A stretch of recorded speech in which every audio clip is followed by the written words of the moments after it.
Hello, hello, hello, ladies and gentlemen. Welcome to another edition to another installment of hashtag Fade to Black. I am your host, Donella Monte Morris. I am back home. I am being joined by Mr. O. So it's like just me and Mr. O holding down the fort. Mr. O, how you doing?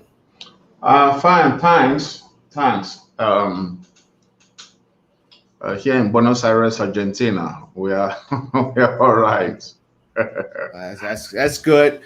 Um, I'm not even going to lie to you. Coming into the show, I got a lot to say, but I'm not going to let it spill into the maybe a little bit into opening statement. So, Mr. O, you don't have no time limits on the opening statement, so go ahead and start us off.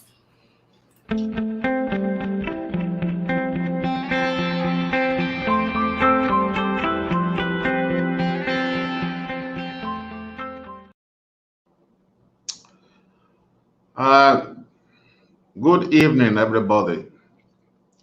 I am following the events in the US and also in other parts of the world. Looking at the face of our people in all the different activities, I think that we need to have a strategy to confront the situation in order to improve our lives. We have to be very pragmatic and intelligent. We do not allow others to use us as condoms, which are disposable. We have to be present in everywhere decisions are made. And when it comes to the black cause, we must be the champion. I saw the images from Washington, D.C. today. I'm very happy at the tone of Luther King III. As I said during the last program, the mother of Blake and the sister are my heroes of today. It is very important that we listen to a different approach to confronting vicissitudes of life.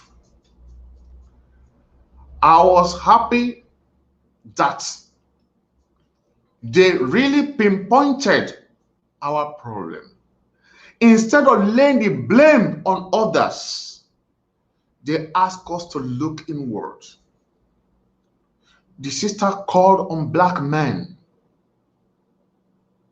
to become responsible. She called on black women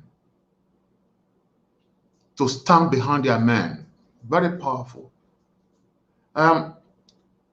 When Obama was running in 2008, I was one of the most fanatic supporter he had.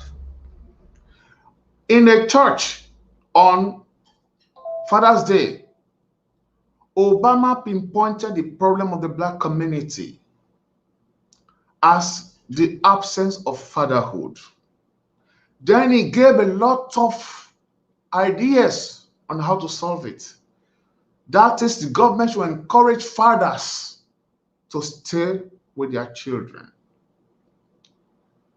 But just before the elections, he changed his tone.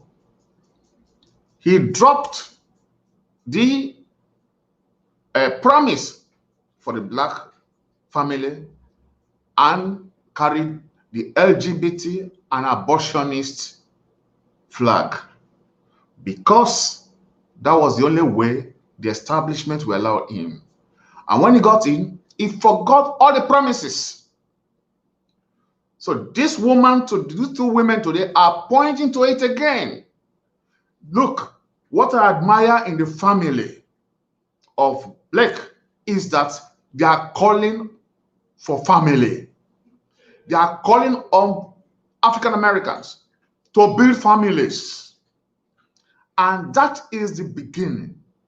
Look, Plinius, the Roman lawyer, 2,000 years ago, said it is the family is the base of all societies, and it is the one that grows to become a state.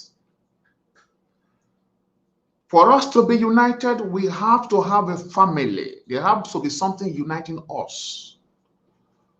So I'm very happy that they have refused to be used like condoms.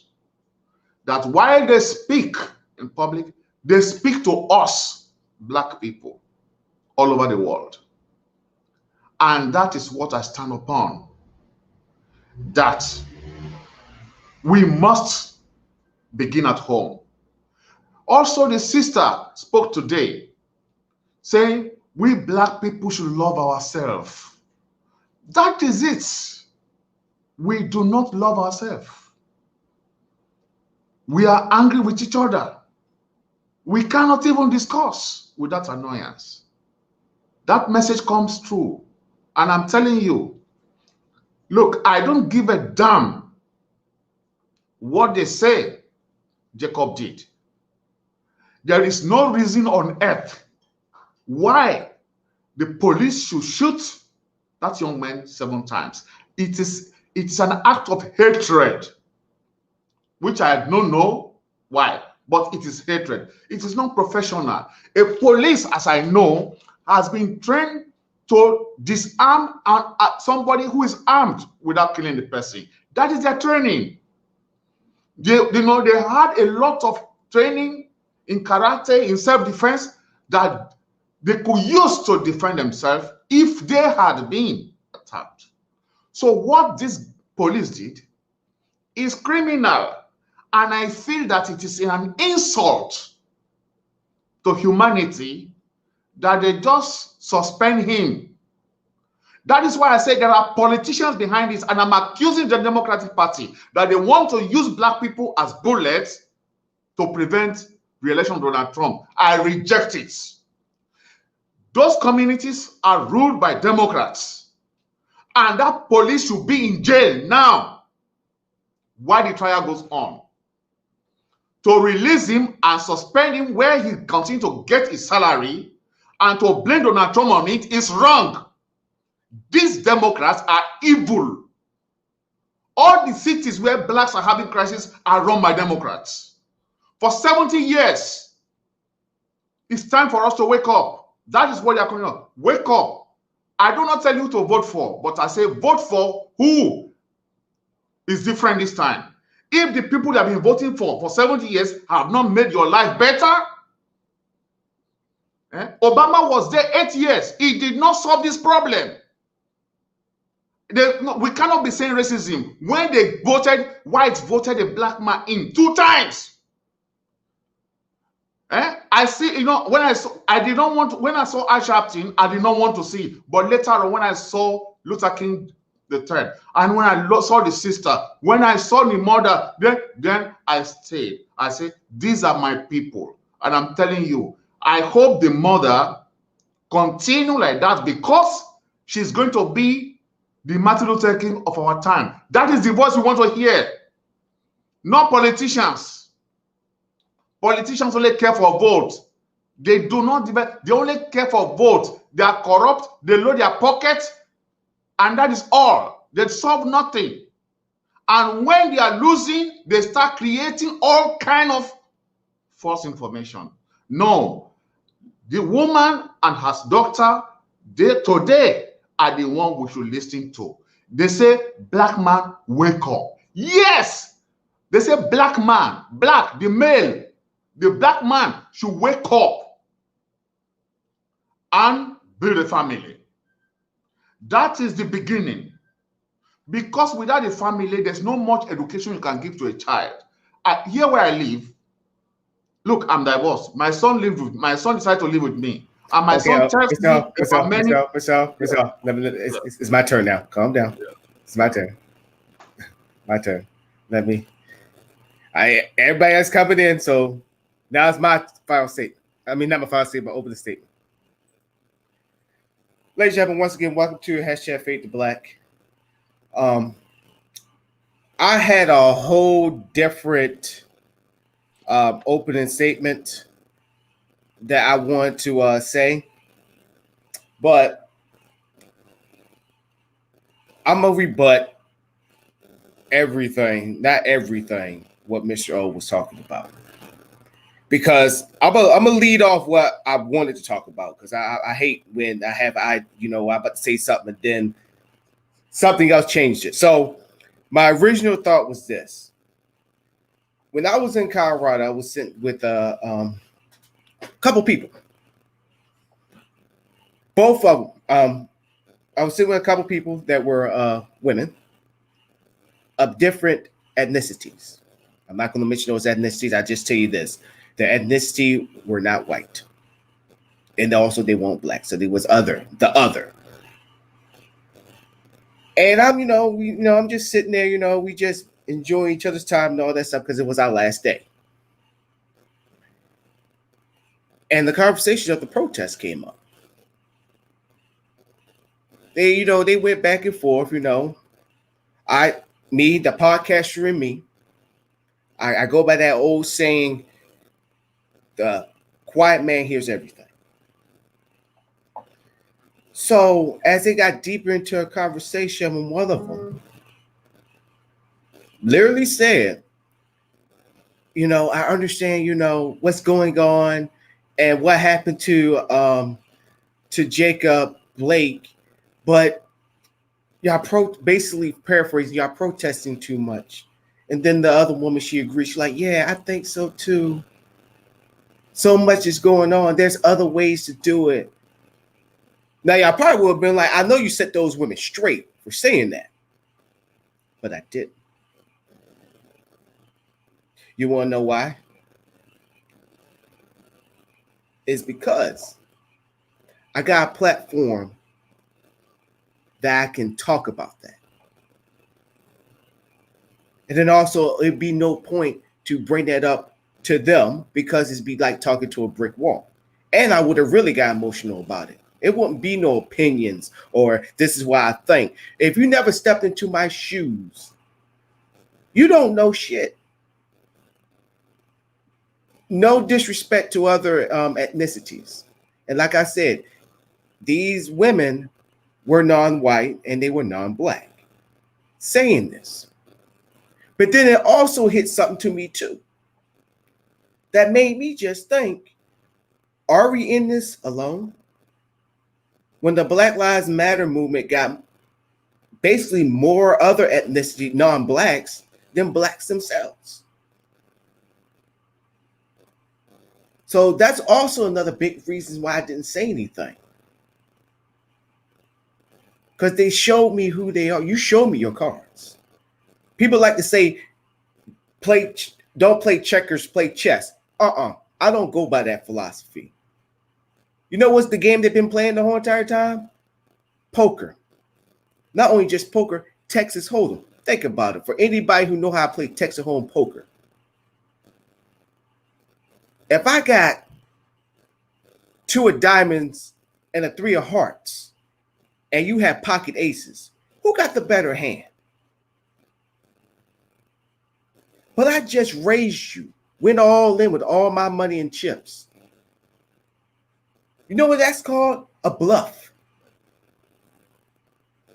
Rather than you feeling so confident about your hand, you're thinking, oh shit, this person may have a better hand. And then you got the flop and all the cards on the table.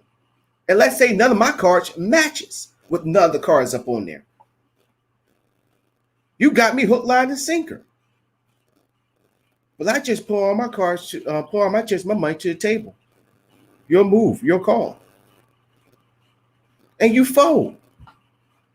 That's the game that's going on, ladies and gentlemen. It ain't no damn chess.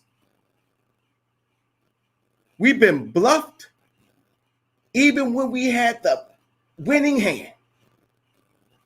We've been playing Texas Hold'em while everybody else is sitting here playing spades.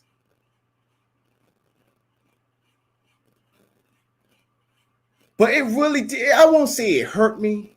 I was just surprised just to see those women just sitting there. I'm just sitting there just listening and just talking, like trying to figure out why they protested.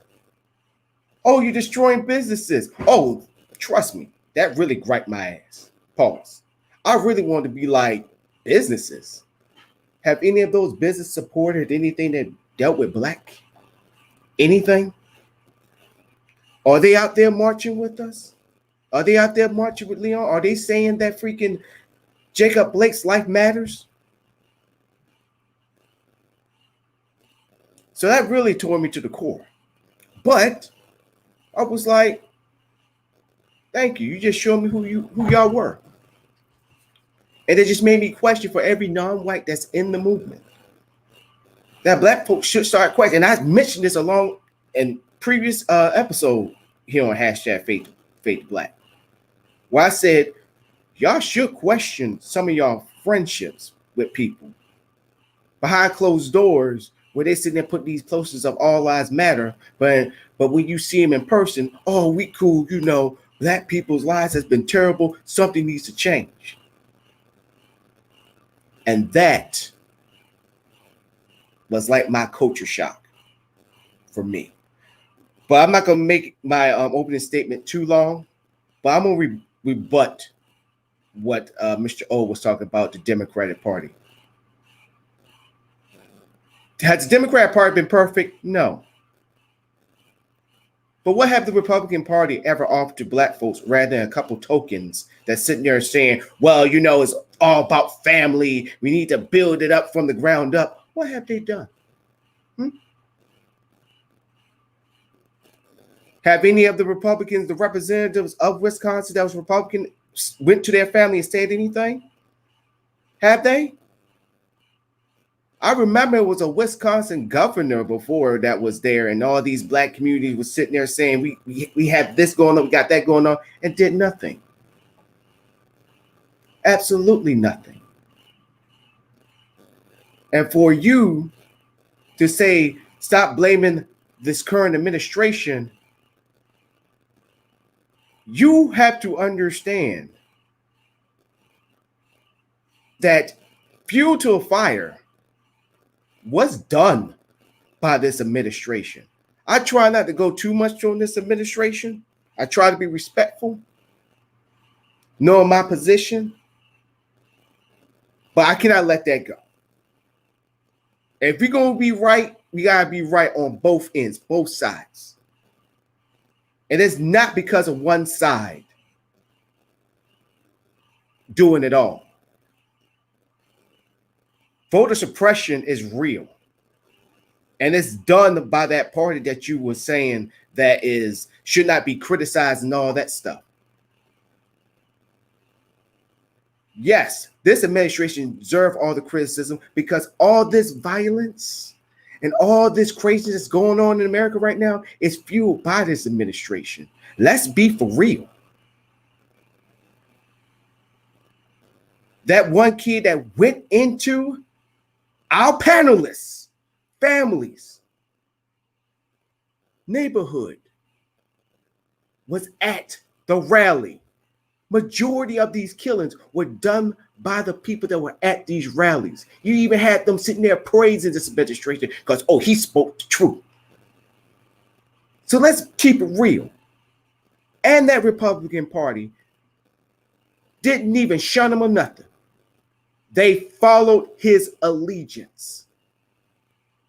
And the last time I checked, the Senate is still run by those Republicans. Oh, fact check. Before the Democrats took the House back over, it was run by both the Republicans, which, hold up, was at Obama's last 4 years. So all those things that you were saying, Mr. O, about him sitting there saying about the Black folks and doing this and doing that, he couldn't even do it because of the Republican Party. Even when the liberals was even running it when he first took over. Because Nancy Pelosi is a weak leader, which I always said on this show. and Chuck Schumer. But don't sit there and try to say that, well, Republicans get passed. They've been doing this for years. Name one notorious Republican that we all know that actually voted for the Civil Rights Bill, that actually supported Dr. Martin Luther King, but they love to bring him up when it's convenient. And I know this is my opening statement is going too long, but let's be clear. And one more thing about it starts with the family. Remember, we was put in this situation. We didn't create this. Start with the family. That's an easy cop-out. Yes, do we need more men to hold down the fort? Yes. But this was created by design. You do have Black fathers out there with their trying to defend their families, but they still get killed. So it don't start with us. It starts with the powers that be. We are put in this situation. So when anybody say it starts with us, no, it does not start with us. When you got people that know their work, that knows what their lives were, and that they love themselves, that they love their wife, they love their kids. But even when you still do that, you still get killed. So remember, we were put in this situation. And even if we do everything right, we still get labeled thug. We still get labeled a nigger. We still get labeled all these other things. That's our life as an African American every day. Even though you got a lot of white friends, or all these type of friends, do one thing wrong, or even do the things that make them jealous. They don't give a damn. So hell no, I'm not going to accept that it starts with us. And then I'm going to let B. Sharpson take over. I'm going to say this what Cat Williams said. I'm paraphrasing what he said when he did this comedy special for Supreme.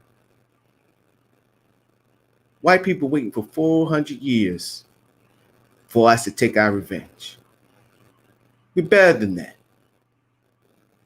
But I take it a step further. I won't say we're better than that. We understand that we are in a part of a system, even if we do want to rage against the machine. Y'all already got something raiding in the wings to attack us with. B. Johnson, take it away.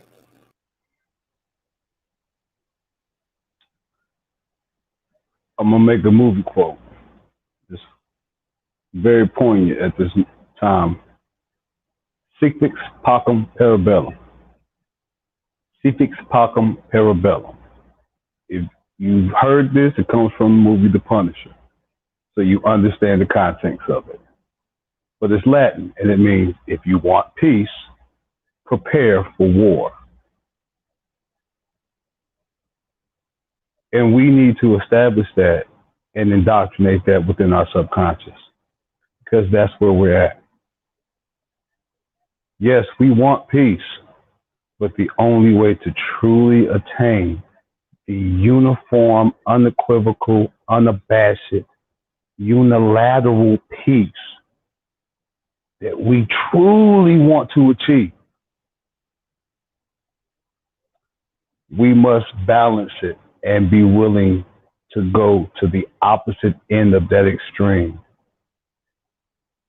and get as grotesque, as visceral, as violent, as barbaric, as psychotic, as sociopathic, as terroristic, as maniacal as we can be, to prove the point that we just want to be left the fuck alone and live and be happy.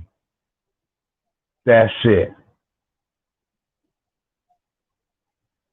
Many people hear the things that come out of my mouth and say, I'm crazy. Yes, I am. But there's a madness and there's a method to it. I want to live a peaceful life. I abhor violence. I abhor violence because genetically speaking, I'm predestined and adaptive and I love it. I'm good at it. Why do you think my name is Beach Johnson? It wasn't just for the rap. Okay? So I'm not one to really jump into a violent scuffle because I'm the one that's going to end it in the quickest, most violent and aggressive manner possible. Because I don't like to be violent. So if I'm forced to be violent, I'm going to go to the extreme to end it quickly so I can go back and get my peace.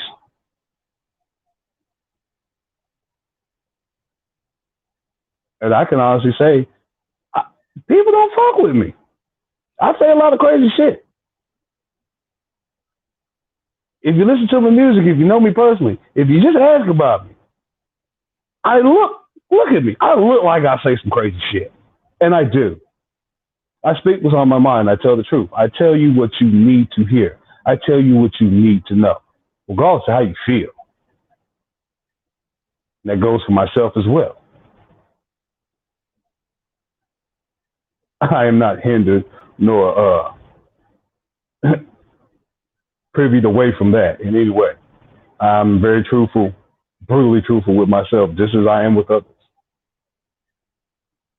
So when I say that it's time for us to assert ourselves and display that aura of militant aggression, we don't have to necessarily exude it. We don't necessarily have to perform it, but we must go ahead and train our bodies as well as our minds for the task at hand. Because the piece is there and we can get it, but they're making it plain and fucking obvious that the only way you're going to get it, you're going to have to knuckle up. As Teach said, this is a bully situation. I myself was bullied as a child. And once I got some size about me and knew how to use it, I became a bully to the bullies. Because my mentality was, now that I can defend myself, I'll be damned if I allow somebody else to feel the type of feeling I felt. And if they're not able to adequately defend themselves in that situation, I will step in. And if not, help them, take over. That's just the type of person I am. That's what I was born and bred to be. So when we speak about, what needs to be done, I'm telling you right the fuck now what needs to be done. And I'm telling you as somebody that practice what they preach. We don't ask for war. I don't ask for violence. I don't ask to bring it to my world. But if you come at me in an aggressive manner, if you come at me in a threatening manner, if you put me in the perception to where my life, my freedoms, or the freedoms and lives of those I hold dear are in jeopardy or in mortal peril, then I'm going to make a pact with the devil to bring him a couple souls. And I'd be damned if it be my family members or those I just spoke of. And when you convey that type of message, and you don't just speak it, you exude it out your pores from the cockle subcore of your soul. You let that be known that if you want to go there, then by all means, let's go. Bare knuckle, bitch.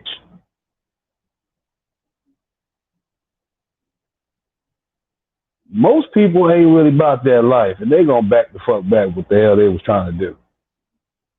Or at least they gonna fall back and try a different angle. And once you have to show that hand or that side of yourself, you just keep mindful of those entities and energies. They know, but they may be sneaky. So you always keep yourself prepared, as I said before. Sic pacem parabellum. If you want peace, prepare for war. Be that samurai in the garden. Tend to your lilies and your rose petals.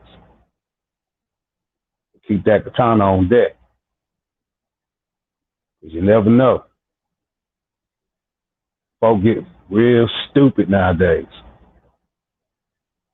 And quickly to speak on that shit with that white boy, that is a classic trait of sociopathic tendencies. You tell you what this motherfucker does.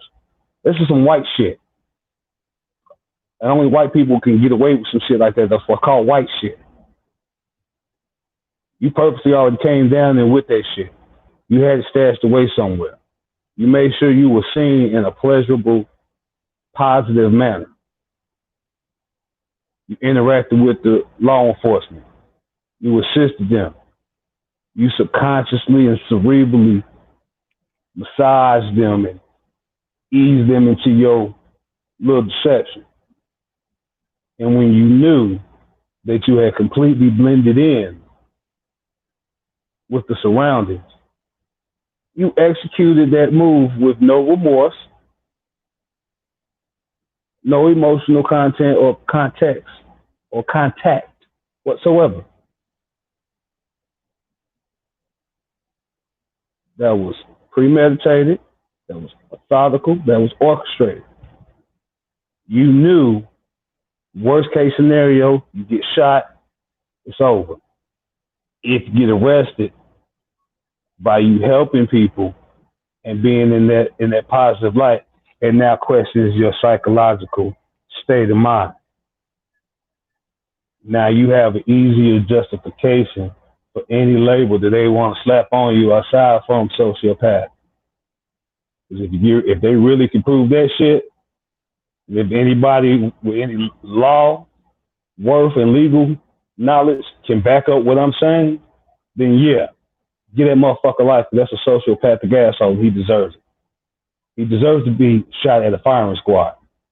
Equal measures for equal return.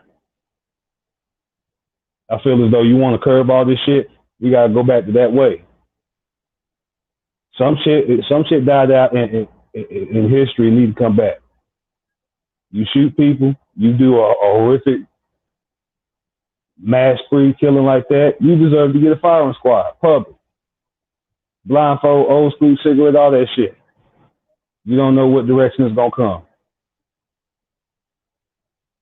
You want any final words? It might let you get a little monologue, might just cut you off mid-sentence. Who the fuck knows? Point is, you pull some shit off like that legally, next motherfucker that want to get that urge gonna really think about it. He ain't gonna be so quick to want to go do no plotting and no planning.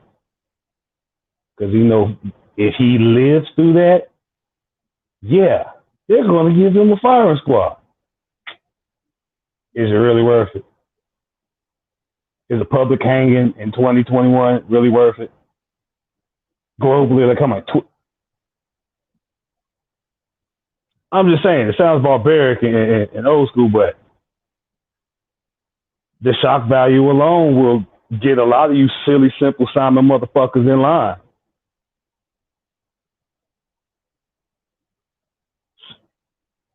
Sometimes you gotta step it up. That's all the fuck I'm saying. If you want to keep punching me in the fucking face and me doing this is not helping, well, goddamn it, I'm about to take these two fingers and try to jab you in the fucking eye.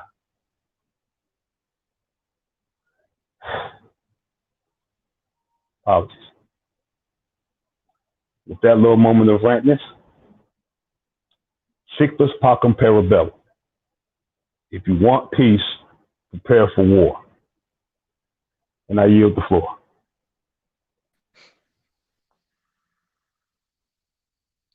Good evening, everyone. I am broadcasting from Washington, D.C., and I had the privilege of coming and being a part of this historic moment of the Commitment March 2020 that was hosted by the Reverend Al Sharpton. And I was excited about coming to this march because I was actually born the same year as the March on Washington that was held by Martin Luther King. So I feel like I am a baby of what this 57-year commemoration was supposed to be. In light of the killing of George Floyd and so many others that came before him, and now, even this week, so many others that have come after him. With excitement to be part of history, part of that moment in time, I didn't know what to expect, but I must say, from my perspective, the African American is not ready for change. And this comes as a disappointment to me, because with all the rhetoric and all the emotions, we hope for justice, we hope for a change. And I know I spoke some time ago on the show about the concept of change. Change is violent to the psyche.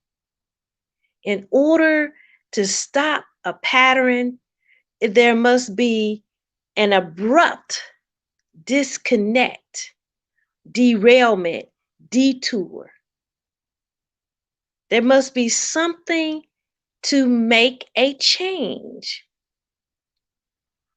We can hope for a change, we can pray for a change, we can send the energies of change out into the atmosphere. But until we break down the structure, there is no change. And what today revealed to me was that the African American is not ready for change. As I sat and I listened to the various speakers, very emotional. At point in time, it seems as if we were in that old time church where the preacher preach and they cue the music and people get happy and dance in the aisles. I experienced that today. What I did not hear was the change. I did not hear what was the way forward. I did not hear what are we going to do differently to get a different result. We seem to be stuck on this hamster wheel. The hamster wheel that just keeps going around and around and around and around. Much like that wheel on The Price is Right. Each peg has a section. It has a certain number. And only one is the jackpot. And we keep spinning that wheel. And we keep coming back to the same thing. I scratch my head and I wonder, are we even thinking? 57 years ago, they marched on Washington for equality, to get civil rights, to stop the abuses so the African American can take their skills if they have degrees. If he became a doctor, he could go and actually work in the hospital.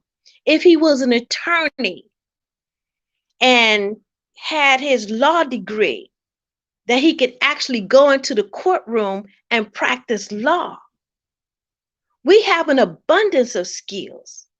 We have a variety of specialties when it comes to employment. But because of systematic racism, we have been held back. And that was the purpose of the march in 1963. And here we are, fast forward to 2020, and they're singing the same song and they're dancing. People actually got happy at the words that were being spoken, and that was about 1 o'clock Eastern Standard Time. And it was at that moment my stomach turned over and became sour because there was no solution. A lot of emotion, a lot of testimony, a lot of rage. But no one said, let us sit down and plan a new strategy. Last week I talked about we have to scrap the old ways. Marching, singing, dancing will not get us what we need. You want respect. Respect is not given, respect is earned. You want power. Power is not conceded except that you take it. I'm tired of the hand that's dealt to me. I'm tired of that hand. It's always played the same.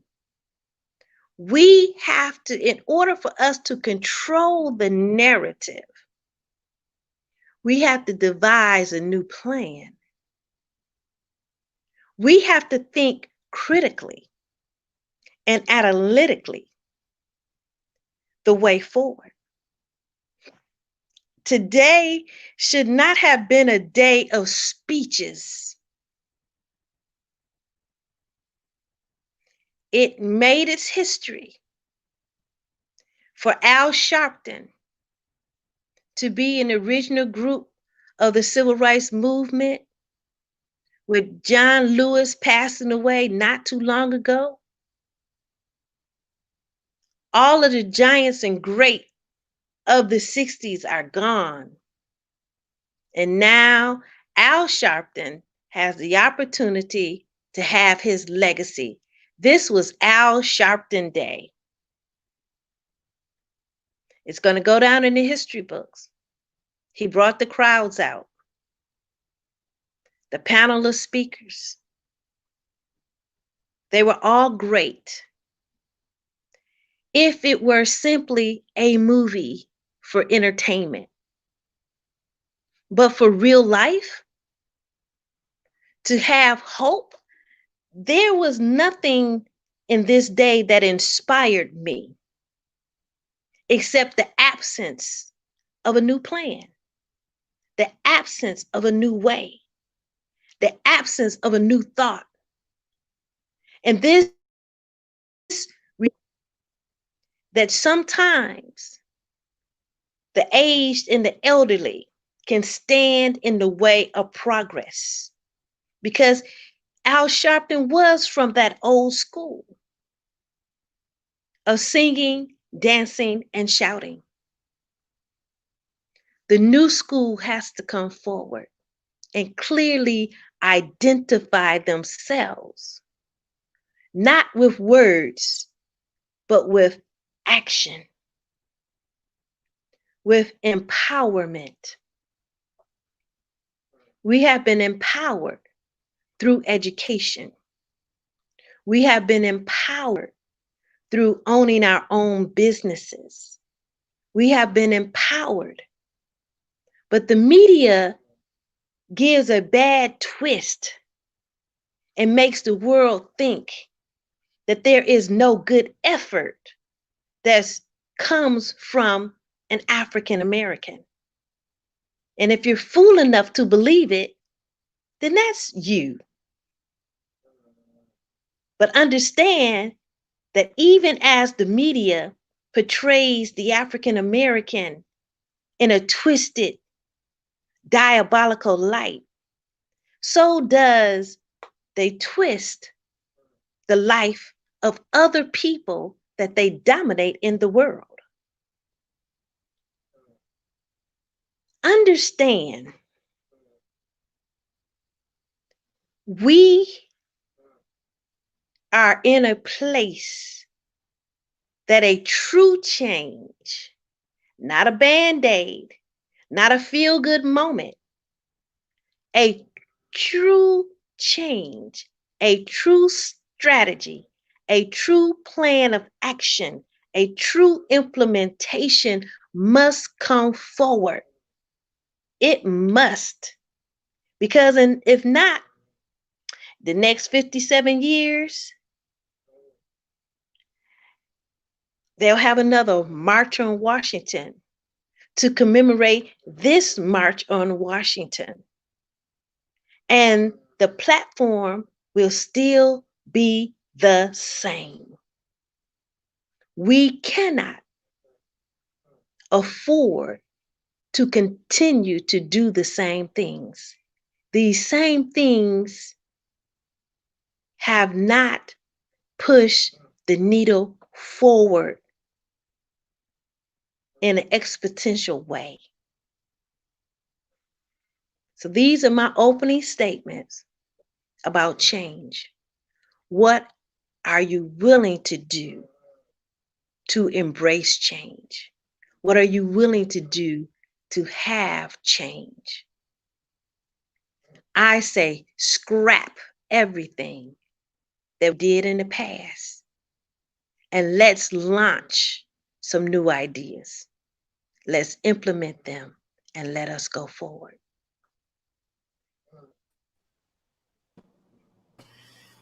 Pretty long opening statements for all of us. As you can hear in our voices, frustration. But I'm about to add on a little fuel to a fire because I got a message that first I'm going to ask y'all and have y'all dissect before I give my answer. So let's get on to the main show, ladies and gentlemen. It's getting real. It's getting deep up in here. So here we go.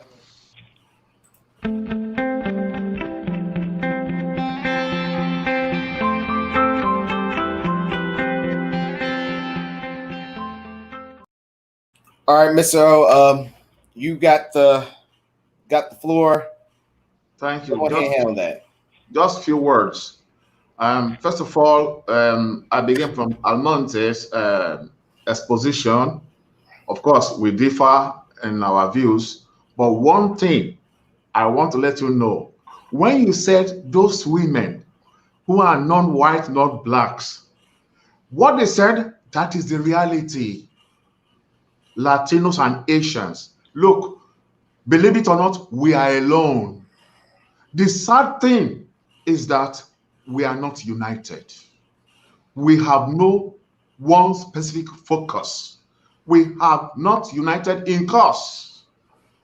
And for Biz Johnson, look, America has started to burn. It will continue to burn even until June next year.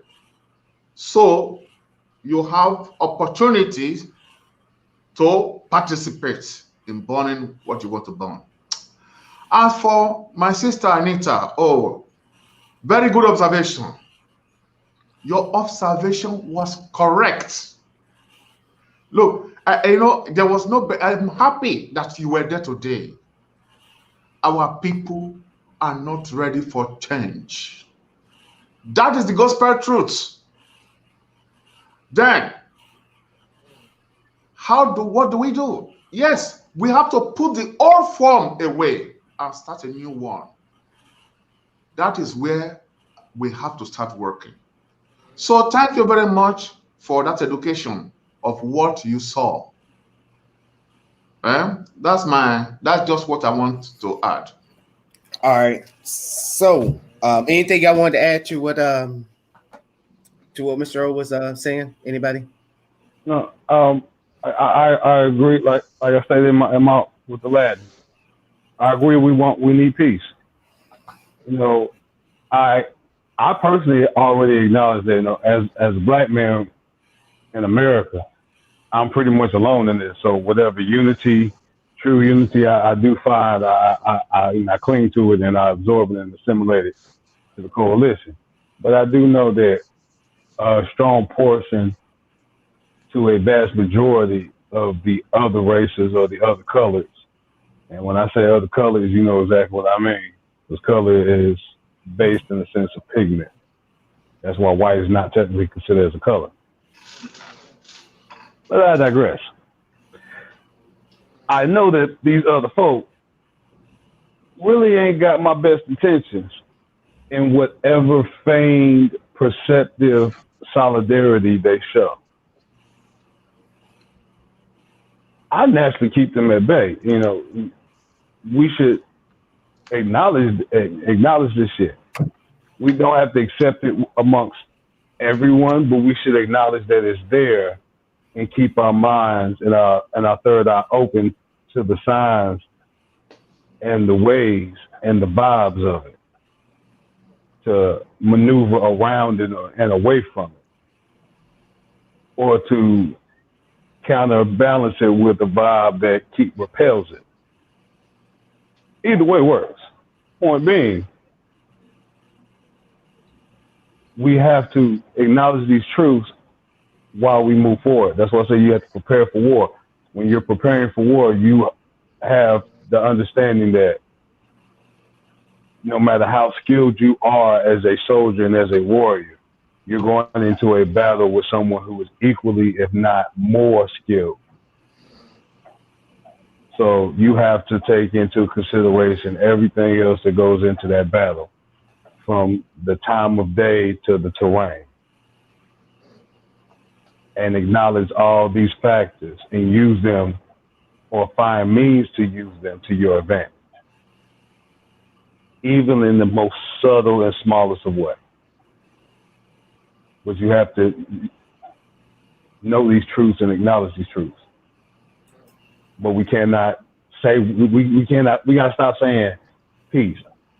Like T said, a new way is moving. Talking has only got, this is what we've been doing for the last couple of decades. We've been talking. We've been getting eloquent. We've been getting articulate. We've been matching their wordplay word for word, and it's getting us to a stalemate. So now it's time to put a little physical effort, a little more physical force behind these words. Yeah. I asked this question: peace at what cost? What does peace mean? Does peace mean you destroy my peace and I don't react, or I step back, or I step down so you can have peace, but my peace is destroyed? How dare you? Whose peace are you talking about? Whose peace are you talking about? I'm upset, but you want peace, but you cause me to be upset. It's illogical for you to throw a firebomb in my house and set it on fire, and you run out of my house saying, I want peace. I want peace. Can't you be peaceful? You destroyed peace. Understand your actions. We have to call them out. If you are a destroyer of peace, you cannot ask for peace. Because if you believe the scriptures where it says, whatever a man soweth, that he shall reap. So if you are constantly destroying peace, how in the hell do you think your paycheck is going to be rewarded with peace? You have sown discord. You have sown it. So when you speak peace, we have to use the psychology. Say, what are you talking about? I don't comprehend where you're trying to go with this conversation, because you have broken my peace. Not one time, but over and over and over again. And then when I react in my broken state, then you want to say, oh, be healed because we want peace. No, it's time, as they say, to knock that mother out.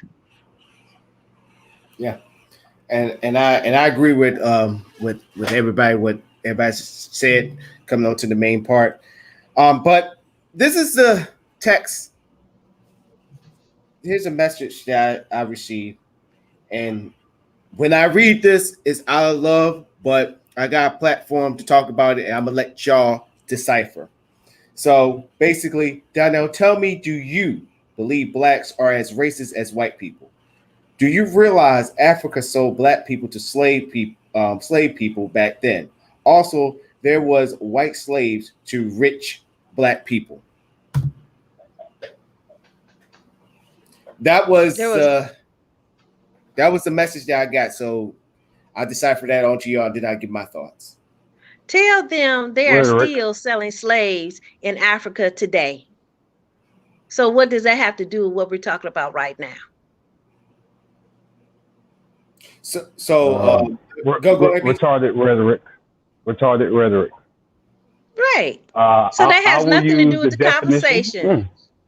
I'll use the definition of racism defined by HR standards within the mental health field of the health industry.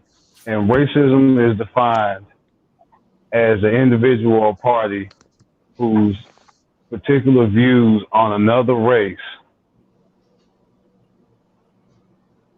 they are in a position to allow their views to force their decisions by means of discrimination or segregation or subjugative means, meaning that as a black person, if I'm in a position where I don't like those particular black people over here, I'm in a position of power. I'm in a position of authority, of force, or favor, where my personal views can manifest into physical movements. Go back to King Solomon. He was in a position where he lusted after a woman so much that he sent her husband off to war in a position strategically where he knew the chances of him coming back were next to none. That was King David, not David, Solomon. excuse me. Apologies. I was thinking David in my head, and I said Solomon instead. So at least we both right there. I was correct on the point, though. That man was in a position of power, king nonetheless. David nor Solomon, king nonetheless. A man in a position where his personal affinity for a woman swayed him to make a authoritative move by means of sending her husband off to war. He used his power as a king. If I'm doing that to a particular race, then yes, I am racist. So to answer that point, yeah, racism can occur within the black society, but it's more self-hatred than anything else.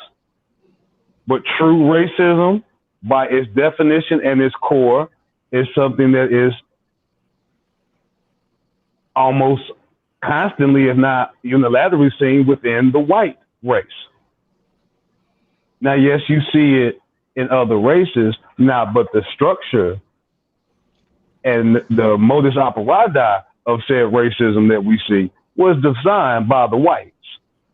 So no matter what other race does it, it's still white supremacist racism at the end of the day, because they wrote the handbook and we're just following it. Go ahead, Mr. Yes. Look, just as Anita said, it's not the topic we are on today, so I will not grace him. But what I want to note is that that kind of question is what is going on in the mind of many at this time. So not all those who even say they love us really love us. That is one of the many questions. So we agree.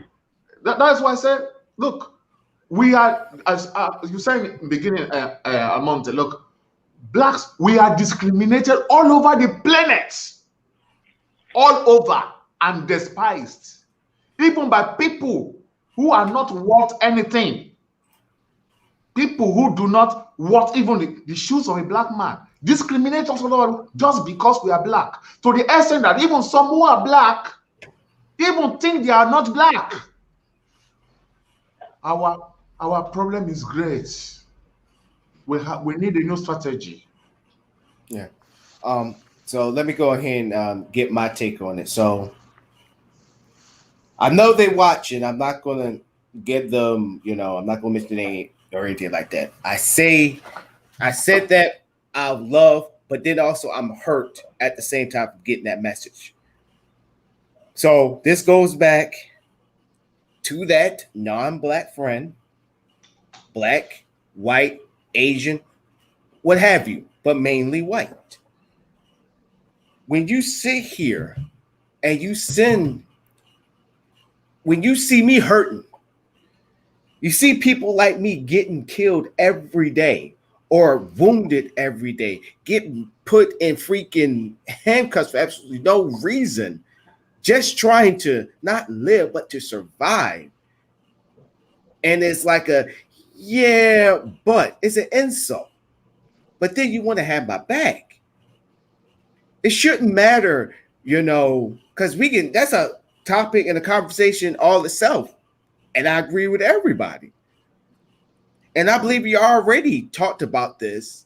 We already deep dived on and all that stuff. The point is, our panelist, one of his family members got gunned down 7 times. And then this notion that he had a knife. And then also this notion of he's paralyzed when we actually had the relative on the show saying that he's on the doctor said that he's on a slow road to a full recovery. These are the things that it's just like, damn, I just lose faith in humanity. But then you got to think about it. What is humanity? These things you got to think about. That's a good question. What is humanity? What does it look like? Like going back to my opening statements about going to that dinner, and Mr. O and Mr. O, you're exactly right. It opened my eyes to like, damn, who really got my back? Yes. Who really got my side? Who really had my best interest at hand? And it's all You and only you. right. Mm-hmm. Exactly. It just seems like I'm just sitting here. Like, trust me, it wasn't coonish of me or tokenness of me, because yes, I was the only brother that was there. You can call me whatever you want and get mad at me for not saying anything. But I do believe at times there's a time and place for everything. But I know if I would have said anything, or if any of y'all was in that same boat or sitting in the same chair as I was, y'all, it would be a shouting match and no solutions. Nothing will going to come out of it. So it's just basically, it will be so completely pointless. So I'm like, it was just like a culture shock for me. Like, y'all just don't see what is going on. And then I'm seeing freaking statuses on freaking Instagram of people that look like us that's going on there. And I know people got their differences about Black Lives Matter, infiltrating, all that stuff. Let's stop that. Let's look at the premise of why it was created and what it's doing. My thing is, when you got our own people like, oh, look who's infiltrating and all that stuff. Look at the change or the focus, what it's doing. But see, people gonna sit there and they're gonna knock it down as a conspiracy or a freaking conspiracy theory and all that stuff.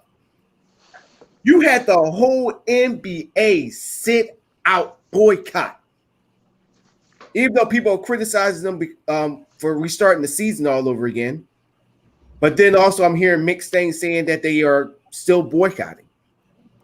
But look at the changes that it's done so far. It is putting the attention back to where it is.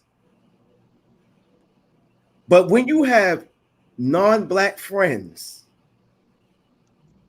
who are not seeing what we're seeing or understanding that we got a target on our backs, yes, they're going to throw back, well, we deal with racism too.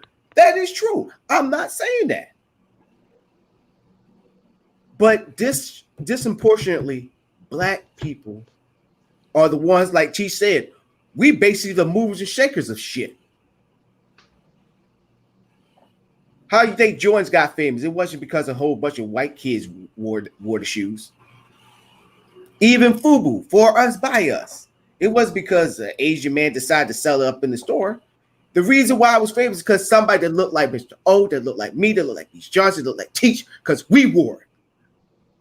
Tommy Hilfiger, Dolce Gabbana, right? Gucci, Nobody Louis Vuitton, right? Louis Vuitton. Hey, Coochie, look, if you really gonna have this type of conversation, we gonna have to be real. We have to be real. And so, by me getting that type of message, it really does hurt me to my core. It should be more of a message of, Boris, are you okay? Are you all right? You know, I'm seeing all these freaking posts of, I don't support Black Lives Matter, but I support Black folks. What the fuck does that supposed to mean?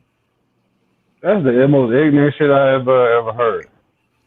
I mean, what does it supposed to mean?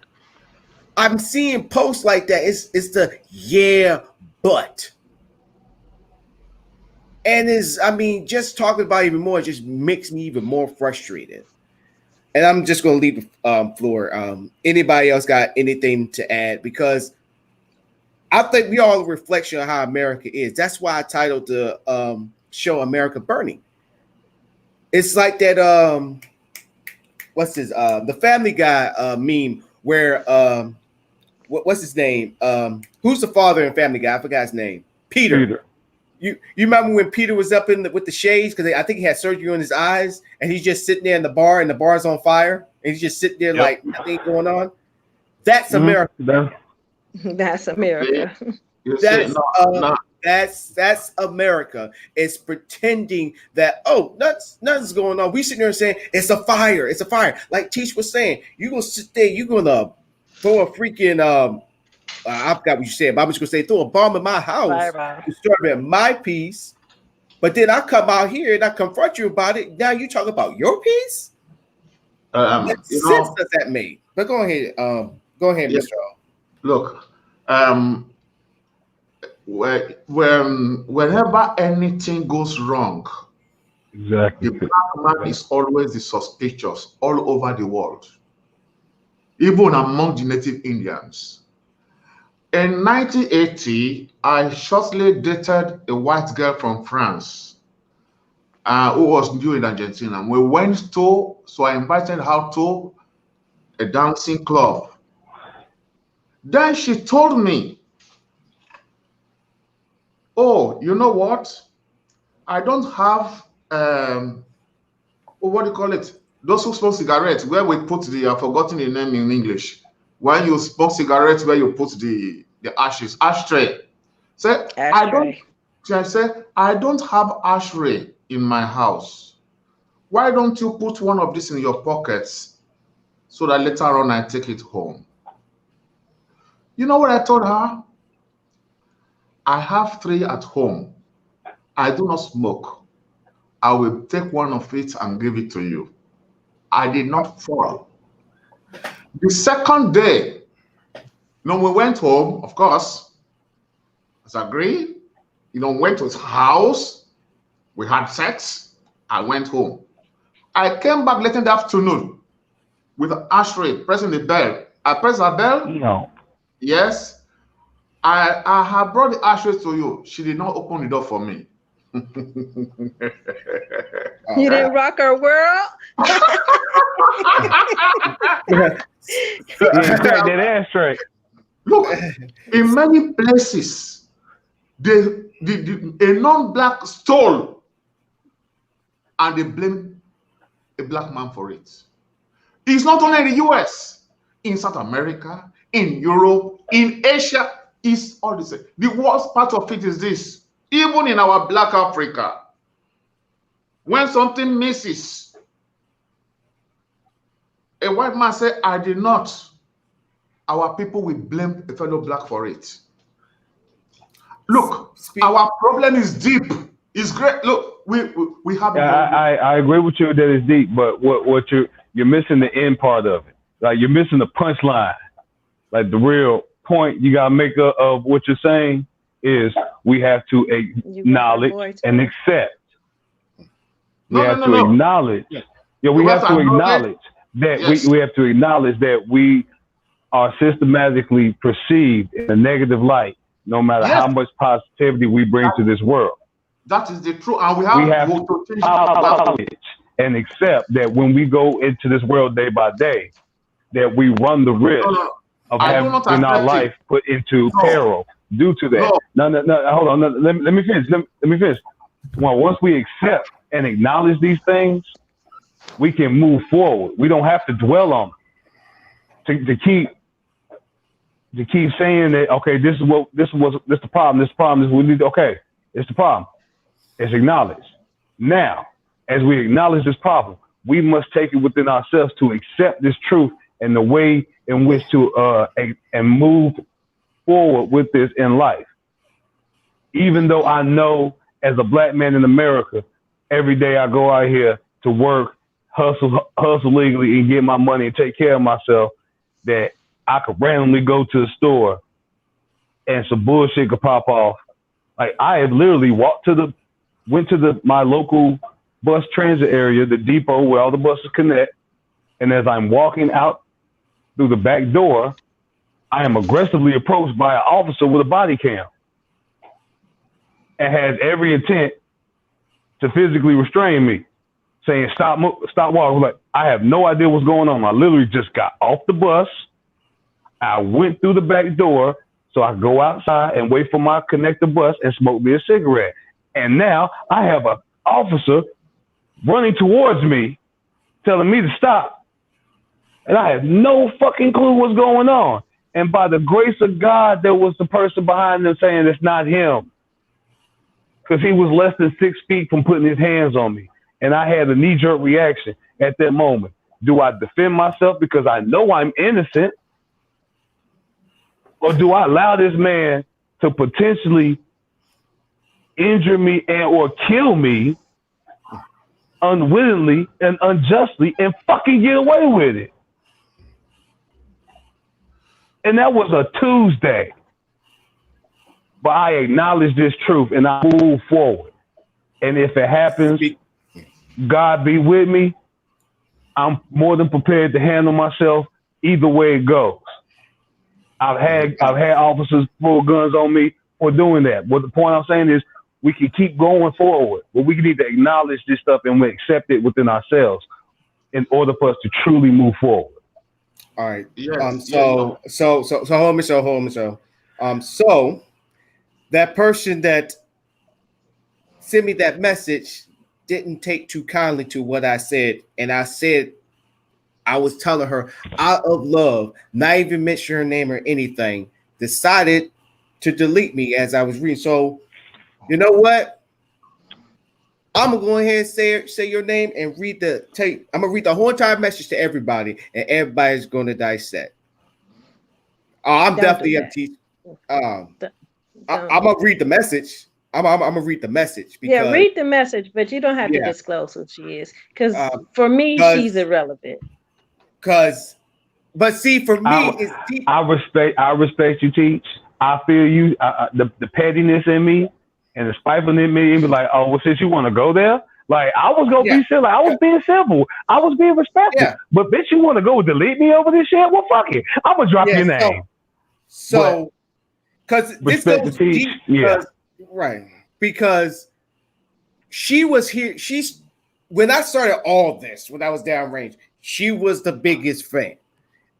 And was our contact kind of fuzzy in the way, but when we connected, But then all this stuff started to happen. So I'm gonna read y'all her message that she sent me.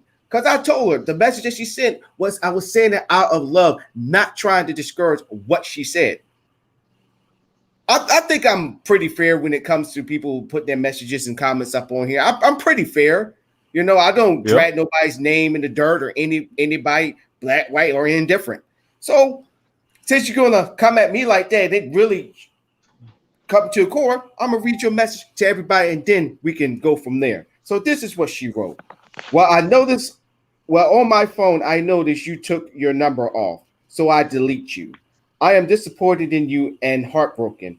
You cast she meant your cast, don't know true, but what you think or would speak of 5-year-old riding a bike who got shot by a black man, or an 18-year-old girl who got beaten to death by a black man going to a car.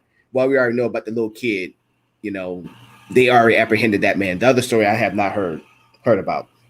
Or others. Floyd got treated like he was perfect. Record long as my arm. Drugs in his body. Fake money in his car. Until you are a police officer, you will never know what you are getting into. John, who is a retired master sergeant, is a police officer. How dare you? Blake, sex offender and police, was called because holding his ex against her will. Took kids and had knife under seat. Didn't listen to what he was told. Criminal record. This non-racist white woman is older and wiser, but I guess not good enough to have your phone number, or maybe you don't want to hear what I had to say because it's the truth. Correction. I actually invited her on the show. She called me the next morning. And I said, you want to come on the show? She said no. So that one is wrong. Incorrect. So continuing on. All lives matter. None of us are 100% anything. You made me cry. I am so mad. I refuse to racist. This is all what she's putting. I refuse to racist like the rest of the colors. I am better than that. I see someone for who they are, not on the outside. So I will delete you from Facebook so you don't have to delete this nasty white woman. So it goes back, ladies and gentlemen, when I tell you, you got to start questioning some of your friendships that you have on Facebook. And I'm talking from seeing my battle buddies that I served with when I first got started, and seeing posts like I was just saying earlier about I don't support Black Lives Matter, but I support black people. I don't support the police, but I support white people, and all that stuff. This is the evidence right here. Because I really treated her like she was my grandma. When I ever had a problem and had an issue, I always Skyped her. We always talked. So for her to send me this right here, it just proved my point, but it also breaks my heart. And not only just that, somebody that looked like me can walk out this room, knock on wood, that it could be me next. Last thing I want to hear is I don't see color. You better see color. You better. Yes. This country was built on racism. Period. And for friends that are non-white have to understand that they have to put themselves in our shoes before they go off making stupid and just crazy fucking comments. But then it's more than that. Yeah. But then also they expose themselves to who they are. You see, it does. I agree. Oh, real quick before you get into other stuff, I just wanted to. What people fail to realize is when just because you acknowledge that there's death in the world, just because you acknowledge that death can come at any moment, does not mean you live your life and go out into the day thinking that death may hit you. You acknowledge that it is a possibility. So you enjoy the life that you have. Every moment you open your eyes and close it, because you accept and acknowledge that that's there. So why is it so fucking hard to do that with racism? We accept and can acknowledge that racism exists. We can acknowledge that racism is in America, but we don't have to live our lives saying that racism will affect us every single day, all day, every day. It may do it to subtle degrees. If you really want to get conspiracy and microscopic down to it, then yes, it does. But it's just generally living day to day, what we know and truly see as racism doesn't happen every single day. It has its moments. So yeah, but we know that as black people living there. So why can't when people say I see beyond color, and I don't see, that's fucking stupid. Yes. There's no other way for me to eloquently put that. Go ahead, Mr. Yes. You don't have to be, bothered about what she wrote, because opinions like that are all over the world. And but at least it makes us understand that this is how some people think. It's not all rosy. Not even all those whites who are in that match really are sincere. We have to understand it. Yeah, I feel you, Mr. I feel you. The only thing that I would have cleared, to that woman that called is that no matter the offense that George Floyd may have committed, he does not deserve that very treatment. In fact, in such a country like the United States, they should have even allowed him to escape. And there is time to be able to catch him and bring him before justice. So justice, that police was wrong. And that policeman should be in jail for life. 2, I agree. About the young man, Blake, no matter, even if he was with a machine gun, look, the police supposed to be at a higher standard. They should have had all other ways to neutralize him without that very cruelty, that brutality. That is cruelty. Is condemnable. So this woman cannot justify. Don't come and judge whether what they did not. Look, what they did now, they are not innocent because of the way the police officers treated them. So the police need a re-education. We condemn what the police did. Yeah, that's my point. Yeah, and see, we can have thing is, I think we're beyond conversation now. Is if you get it or you don't. If you get it or you don't, and you got people out there that's still marching, which I said it before, and y'all can vouch for me when I said this. I always said that protests don't work, and I'm more on the militant way of thinking now. I'll to tell you the truth, Beast Johnson, I was on that tip secretly. I'm not even gonna lie to you. I wasn't open about it. I had hints of it, but now it's time to me to come out. Since you said that, and let me answer. Let me rebuttal Rachel. Now, when I know I was in my tangent, and I was very emotional and passionate. But what I am talking about is equal measures, equal extreme measures. When it comes to punishing, the reason why there's such a reduction of theft in like Middle Eastern areas, or that perceptive was they cut your hand off for stealing. Or that was I don't know to what certainty truth that is, but that was a well-known statement. In certain areas of Africa, if you were caught stealing, they cut your hand off. Even a child, the cut off the hand. It happens in Niger Republic and also in northern Nigeria that we are all opposing today. Amputation. Thank you, Mr. O, for confirming that. Yeah. Well, you know, that's Yeah, an thank you for equal that, measure. That's an equal extreme measure. You're But stealing. when Well, you lose politicians, a hand over that, you're not gonna steal no more. yeah, but So when when politicians, you're talking about police brutality, the police cruelty, there must be an equal extreme measure to that.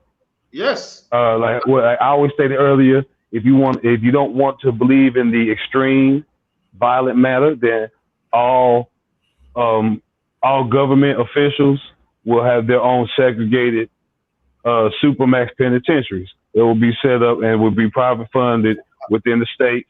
States will make money off that in correlation with the government, basically saying like all crooked cops, all police brutality cops, all law enforcement and government officials that do those type of crimes, no matter how white collar to the mortally fatal, they will have their own jail. They won't intermingle. If you don't want to do extreme equal measures, but there must be, that's the most passive equal extreme measure, to give them their own separate penitentiary structure instead of intermingling with the individuals that they put in there. All right. Now, You know what? depending on the level of the crime, like you start messing with kids, oh yeah, throw them in there with Jim Pop. Like that's just my personal belief. Yeah, I'm just going to jump on this because this is my first time ever as being the host of this show.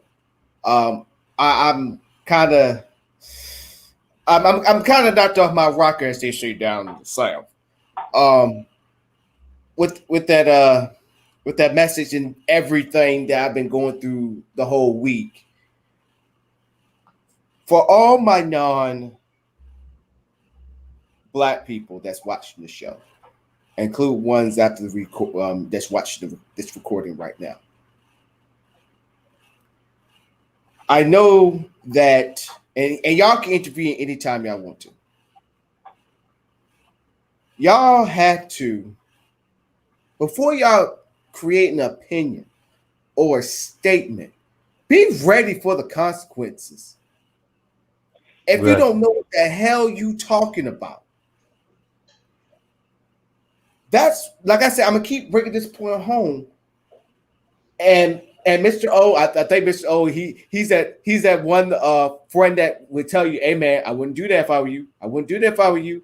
And then you come back and you all beaten up the hell and all that stuff. And he's like, "Yeah, I told you. Yeah, I told you." And just getting that culture shock that we're in this by ourselves. That people just going to say what they want to say just to appease you, but when it comes down to it, going back to what Cheat's saying, they ain't gonna be there to ride for you. And I'm not saying about all. Like I said, this is coming from me. So let me go back. I kind of got off track. So all my non-Black folks that's watching this show, don't say nothing if you don't know anything about it. Because I know also mainly for the other ethnicities that's watching this show, and I'm not just talking about whites. Talk about the other ethnicities. Because I know some of y'all gonna be like, well, we experience, racism, and we experience, police brutality and all that stuff. My question is this: where is your protest? Why are y'all not marching in the streets? Because if the same shit is happening to you that's happening to us, where is your protest and where is your march? It's good to sit there and say on the times, sit on the sideline and sit there and say why they destroying property and all that stuff. And I talked about this when the riots was happening in Minnesota. None of those businesses did anything. You can't tell me what they done for that community other than supply jobs or for people not to drive to the cities to freaking go shop at a Target. What have a Target? I got a better analogy for you. Yeah, go ahead. Go ahead. I was gonna say, I got a better analogy for you. It was say back to the bully. If you see me getting punched in my face and you getting punched in the face by the same bully, and you see me trying to defend myself, are you gonna stand there and keep saying, "But yeah, he punched it. I'm getting punched in the face by the same bully too"? Like, are you gonna fucking jump in and help? knowing that we both getting our ass beat by the same person. Right. You tired of getting your ass beat by this nigga. I'm tired of getting my ass beat by this nigga. So you see me getting my ass beat by this nigga. Won't you jump in and fucking help me? Right. And so with that being said, and now hopefully you see that comment that McCary put down there for a little longer. But to add on to that, Target's not out there. None of the, I won't say employees, but none of the freaking executives or the owners, shareholders are down there in those protests marching. No matter how you feel about the freaking Black Lives Matter movement, I don't even care. Where is your protest? Where is your protest? But don't sit there and come back to me sitting there and say destroying communities and all that stuff. There never was our community. Just because majority of that community was Black does not mean that it's Black owned. Exactly. Just because I live there don't mean I own it. Right. Just because you see a lot of Black folks going in freaking 7-Eleven does not mean that we own that 7-Eleven or got stock in freaking 7-Eleven or help it. Well, we did help it grow because we keep sending our money there and getting maybe a 40, maybe getting a soda, maybe getting some candy or the mom. You know how yeah, you know how mama is. Hey, you go on here, here's $3. Go and get some milk. Go on up the store, give me some milk and come on back. Get your ass a pack of Marlboros and Virginia Slims and keep the change to get you something else, baby. Remember, Marlboro South Pack and Virginia Slims. Virginia Slims. Yep. And we all remember that.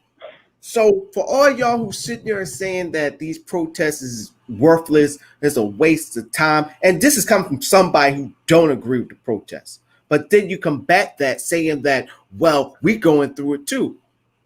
Well, I'm happy that you accept them coming at you and all that stuff while y'all just sitting down and just going to work and just pretending that it's not happening. But then when we're actually being proactive about it and you got something to say, when you should be joining us, going back to the analogy of Beast Johnson, we both getting our ass whipped by the same bully, but the bully's over here whooping my ass and you over there taking a breather. And you over there complaining. That's how you do. You ain't even taking a breather. You just looking the whole time like he be whooping my ass too. He be whooping my ass, so we'll fucking jump in. Right. And in the words of Tariq Nasheed, and Tariq Nasheed get this right every time, we need to stop caping for everybody else. So I'd be damned. Y'all sit there and criticize our protests when there's plenty of times when Black people have caped for y'all causes. Yeah. You can go ahead and look that up. We deserve our damn respect. To double back on my analogy too, since everybody getting their ass whooped by the same bully and don't nobody want to help, don't say shit when you see me over here training, doing push-ups and calisthenics and doing punching the wall and getting myself right, doing the Rocky montage. Don't say nothing to me. Don't complain. I don't want to hear none of that. We getting beat up by the same. Yeah, I know we getting beat up by the same, and I'm gonna fix that. Oh, word, what you doing? Don't worry about it. Let me go finish this 5-mile run. Like I'm gonna mind my own business now. But to go back to what Mr. O was saying in his opening statements, where he's sitting there saying that the Blake family did not want to be a pawn for political means. At first, I didn't agree with them, but as the show went on, I got that message. Mr. O is correct. Mr. O is correct. We've been political pawns, but it goes deeper than politics. We talk about cultural society. We have always been the pawn. We take the first hits. Like people don't know, the Black Panther actually worked with other races, whites, Indians, Mexicans. Look it up. Fred Hampton. Fred Hampton was having a speech and he was standing next to a whiteboard with a rebel flag hanging from his pocket. So to all my non-Black people that's watching this show, make sure before you criticize what is going on in the streets, that you understand why the streets are burning, Why this is just a reflection of America, what they've been denying that they would see. They're denying the ugliness that is going on, the evil that is going on in this country. It's sitting there saying that, oh, look, we slim, we in shape, but in the mirror, you're fat and you're sluggish. It's that time. Cheech said, you reap what you sow. I got one better. I got one better. The chickens came home to roost, and there's no turning back. No turning back. Yep. This was a long time coming for this country. Long time coming. And people are trying to pretend that it's not happening, that we can just take parcels of it and we fix it and everything's going to be okay. No. No.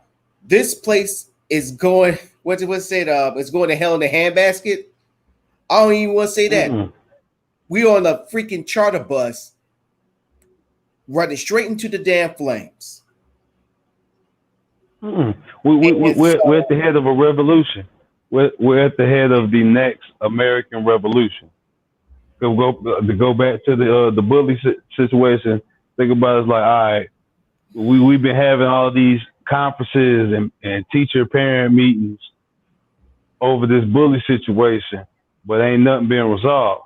Like, we're at the point now where we're just going to solve it ourselves. It's like, well, they say they sorry and they mean it and we put it on paper, so it's okay. And I was like, nah, this has been going on for too long. Yeah. He owed me mine. He owed we gotta, like, if you want this to be done, me and him need to go out in the back for like 15 minutes real quick and shoot the one. Just me and him, no holds barred. Like, after that, we can be good. But talking, I'm done. Been getting my ass whooped too long. I got to get this one. Yeah. You got to catch this fade. You got to catch at least one fade, and then we good. That's all I need. Just give me this one fade, and we can move on amicably. Like, you don't want to fight Bitch Earl, because Bitch Earl got that one ass whooping, that good one last ass whooping. Mm-hmm. That's what it is. Got that one good ass whooping left up in there, and that's when you know you fucked up. No, it's the one ass whooping they've been saving for a rainy day. It's like they smell it in the air. It's coming, and it's a bad one. It's like it's a thunderstorm. Ooh, it's gonna be ugly. This the ass whooping I've been waiting for right here, boy. Did anybody see this? Before I answer, I just want everybody to check out what Rachel put earlier. But to tell you the truth, Rachel, that is not off topic. That is basically what I'm saying, because I agree. I'll let you, what she said. I was like, I agree. It's funny when she spoke about them. That's the only quote unquote race that ain't firing back against us. They in solidarity with us, because they know more than anybody else on this fucking country how shitty them white people are. And the history, they talk the Trail of Tears. Yep. And then people didn't know that escaped slaves went to those tribes. And let's be real. Yes, we had a mid-Atlantic passage.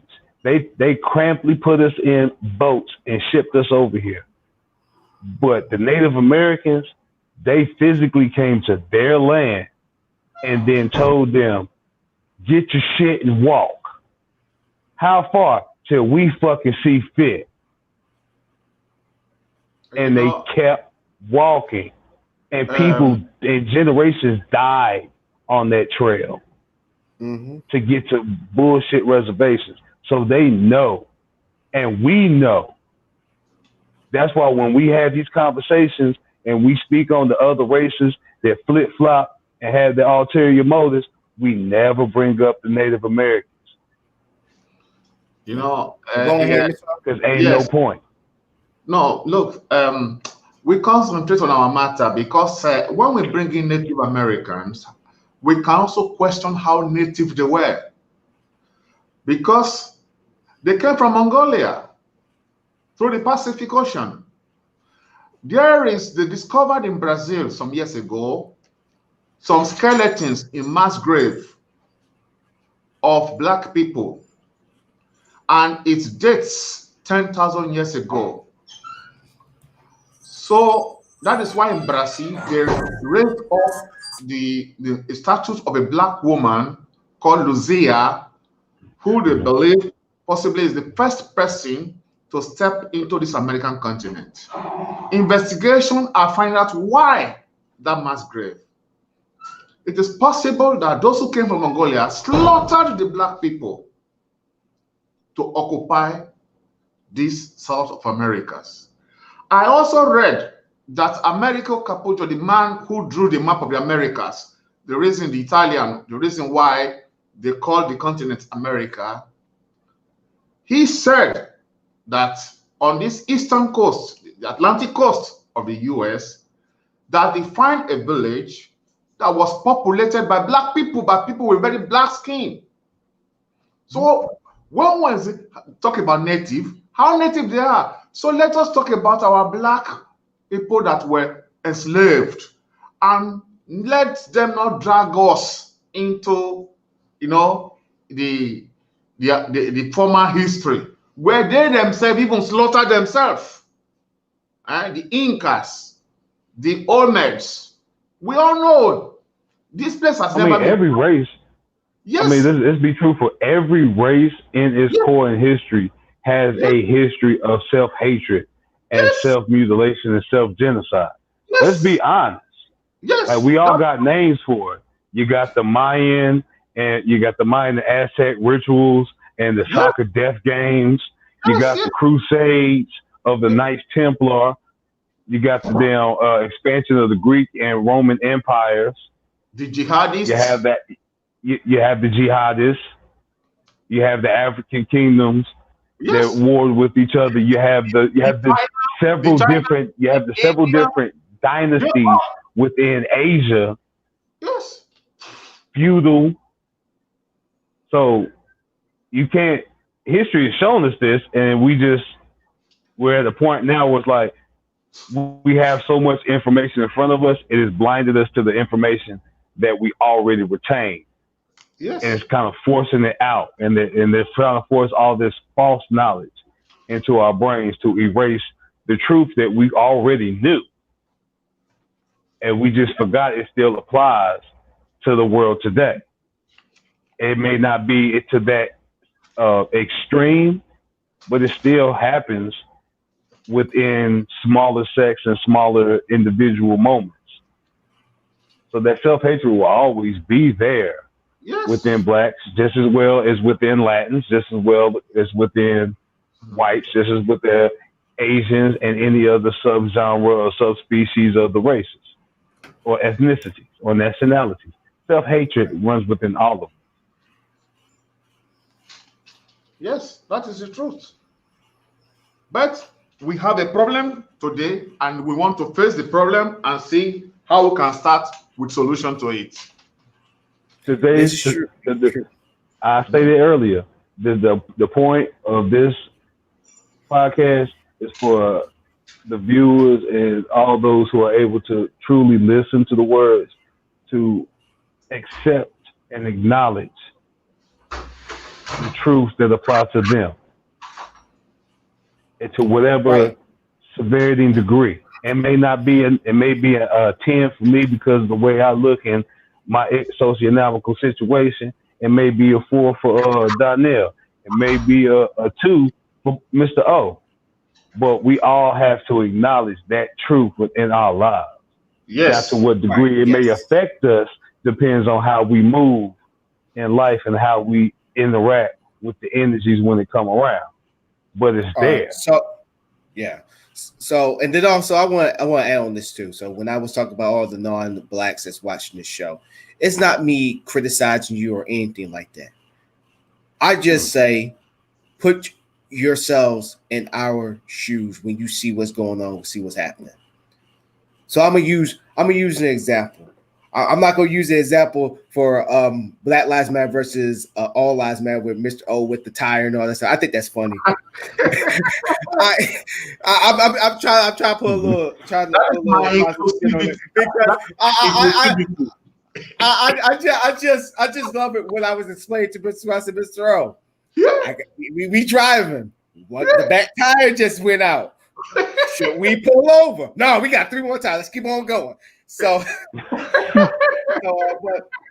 let's keep on going. We got three tires. So for all my non-Black people that watch the show who understands what we are going through right now, 2 things.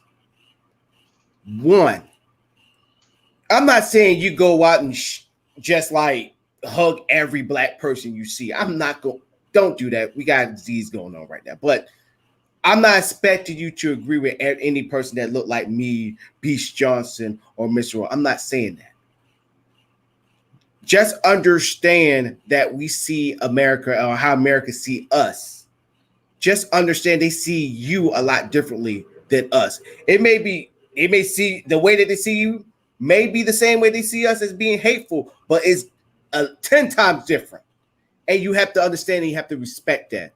1. 2, before you say anything, make sure you're ready to get the repercussions to come back. Because I don't believe in this thing that's going around now, and I blame Charlemagne the God for he's the one that perfected this shit. The court of public opinions. There's no such thing as a court of public opinions. Why? Because when you open your mouth and it resonates with some people or majority of people, you're going to get a backlash. You're going to have to suffer the consequences. There's no such thing as that. If you think there's such thing as a court of public opinion, then delete your Facebook, delete your Instagram, delete your Twitter, because somebody is going to say something either to agree or disagree. Once again, going back to what I always say about this show and also about when people say, well, it's just my opinion. When you put yourself out there on Jump Street, you deserve everything you get. From the roses to the rocks to the money to the dirt, all that stuff. You better be ready for it. Mm-hmm. So I'm telling you, further. Yeah, go ahead, B. Go ahead, yeah, go ahead. No, I was saying, throwing a comment out there is attributed to skipping stones and skipping rocks in the lake. And that lake is the social consciousness.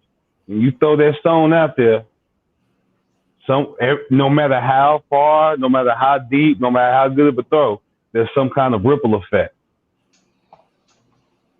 There's going to be some, now, depending on how harsh or how much force a comment has, you may get some splashback.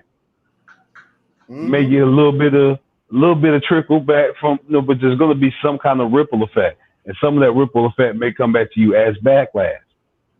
Or it may come back as splash. Depending on how hard you want to throw something out there. Yeah. So yeah, you got like you said, you gotta understand that. Yeah. So when you know nothing of nothing and still say something, guess what? Get ready for the consequences. Get ready. So and I know there's a lot of y'all. There's a lot of y'all that's down for the cause and willing to die for your Black brother and sister for them to get equal rights and equality. And my heart, my thoughts, and power is with you. We with you. That's what you're supposed to. Yeah, you're supposed to. That's what we're supposed to do. When one of us, if Mr. O is down, it's our job to pick Mr. O back up. Mr. O, like, man, I'm having a bad day. I can't do a show. Guess what I'm doing, Mr. O? You're bringing your ass on this show. Get your ass on the show. Have some wine. We're gonna enjoy ourselves. Okay. So that's what it's supposed to be. Right. That's what it's supposed to be. And this is not just for Black people. This is for all people. Okay? For everybody. We all got that best friend that's white. We all got that best friend that's freaking Filipino. We all got that best friend that is Asian. And then we got a best friend that look like us. When they're down, it's our job to pick them back up. It's our job. But we live in the world. Like I said, we gotta get real in the show, and we get into the tail end of the show.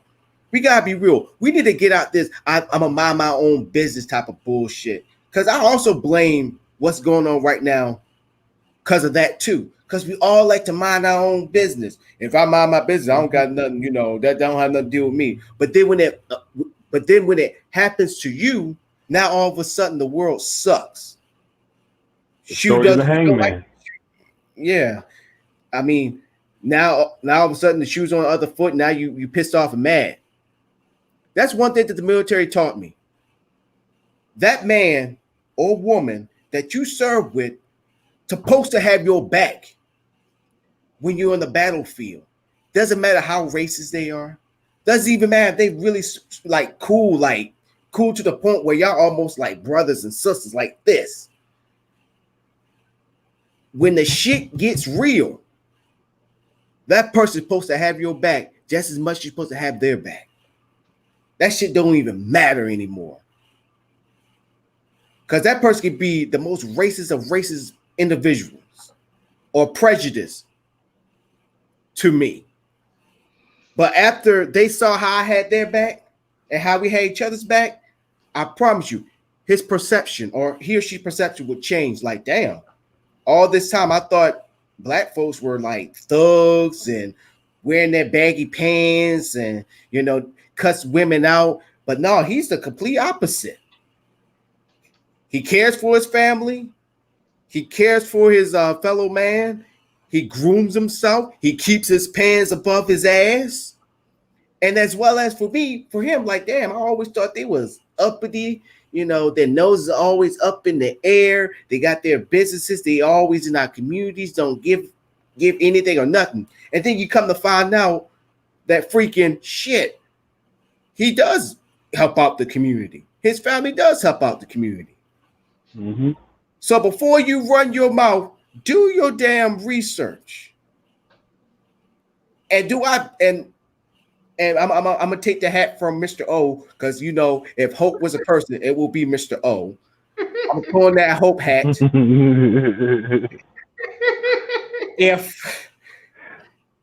If America, because this is reflection time.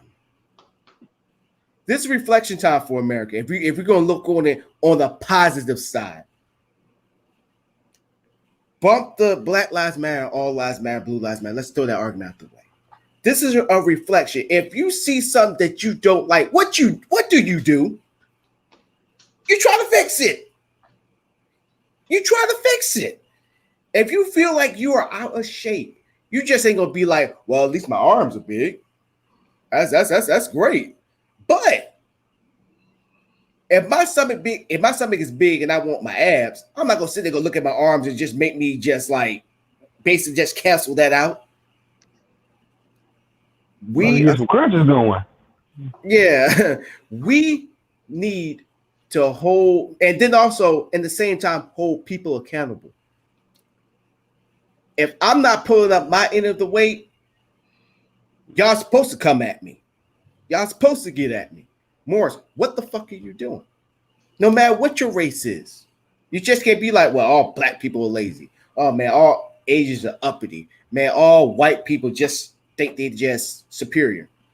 That's not the case. It goes back to Dr. King that everybody should be judged of their character. And that's me looking on the positive side of all of this. This is our reflection in the mirror, ladies and gentlemen. We see the issue. Mm-hmm. Let's pull our politics. Let's pull our freaking personal feelings aside and fix it. Seabway, he had his planned idea. I wish he was on the show so he can elaborate more on it. And then Mr. O had his ideas and everything with it. And I'm not even gonna lie, I actually put it together. I said, you could take half of their plans and put it together. Yes, we need to be more militant, but also we need to go to the voting booth, and it starts locally. And I would love for Seepway to come back on the show, and that we can put it together, and we want all of y'all to also be a part of the show so we can formulate our own solution. like I said, this show is all about solutions, but now we're going to start doing policies and typing it up and send it to our local representatives, no matter if they Republican or Democrat, Mr. O, or independent. Start sending them to them. I wouldn't even mind sending it to the freaking athletes to push it through. Freaking Ice Cube had his own policies. I would love to have him on the show. We could put all of it together. We should start the super PAC. Fuck it. We should start it. Yeah. And see, I was happy that everybody was in agreement when I say we should start a super PAC. I believe we should have our own super PAC because they've been doing it for years. That's why Congress. But before that, more essentially than a super PAC, we need to start the old term think tank, new term consulting, a consultation firm. We need to get all the tacticians and strategists together, all those individuals that can actually not only assess the situation, but develop the logical, reasonable means and efficient means to see them forward and to get to a positive means. Get them together. From there, you get enough smart people together, that money gonna come. And after talking about stuff that can be achieved, yeah, people get with that real quick. Oh, how much money you need? Oh yeah, we'll get behind that. The super PAC will form instantly from there. Right, and I want all sorts of minds. I want liberal minds. I want conservative minds. I want progressive minds. I even want the people that don't even, and the people from the grassroots to come in. Even people that's undecided, they have a right to. Even though I got my disagreements with it, but I want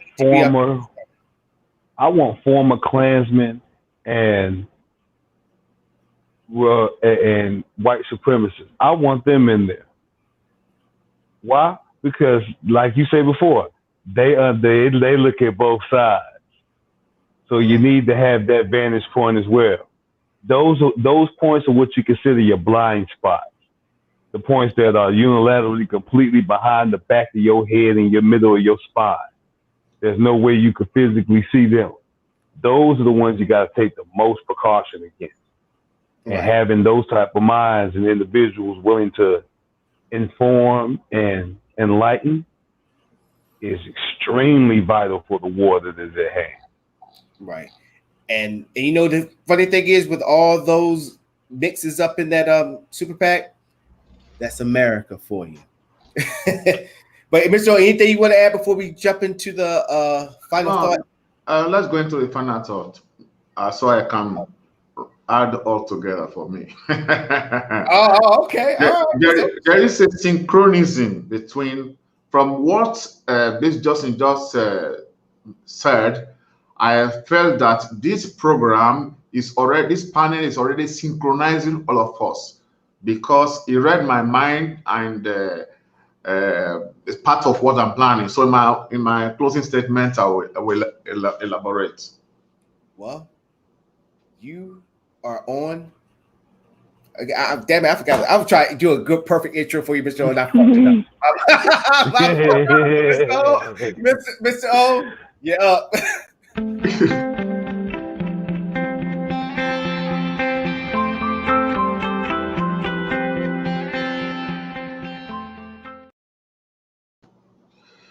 I was thinking the whole of this morning about this program, and I want to propose another strategy. We can have as many strategies as we like and begin to apply correspondingly. I want us to, it is my opinion that we should invite an anthropologist to this panel. Later, a psychologist, a neurologist, a sociologist, and a medical doctor. Why? Because seeing the images of our people coming over the TV, I begin to feel their annoyance, their feelings, their everything.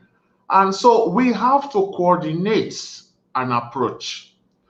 Let an anthropologist come here to tell us what he sees anthropologically in our community.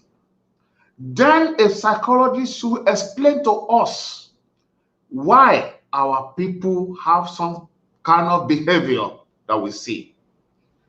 A neurologist will then give us his own opinion. A sociologist will tell us the Black society, how in their own profession they can describe it. And then a medical doctor will tell us about the health of our community, because all have to do with the behavior. After this, then we have information on where to start from.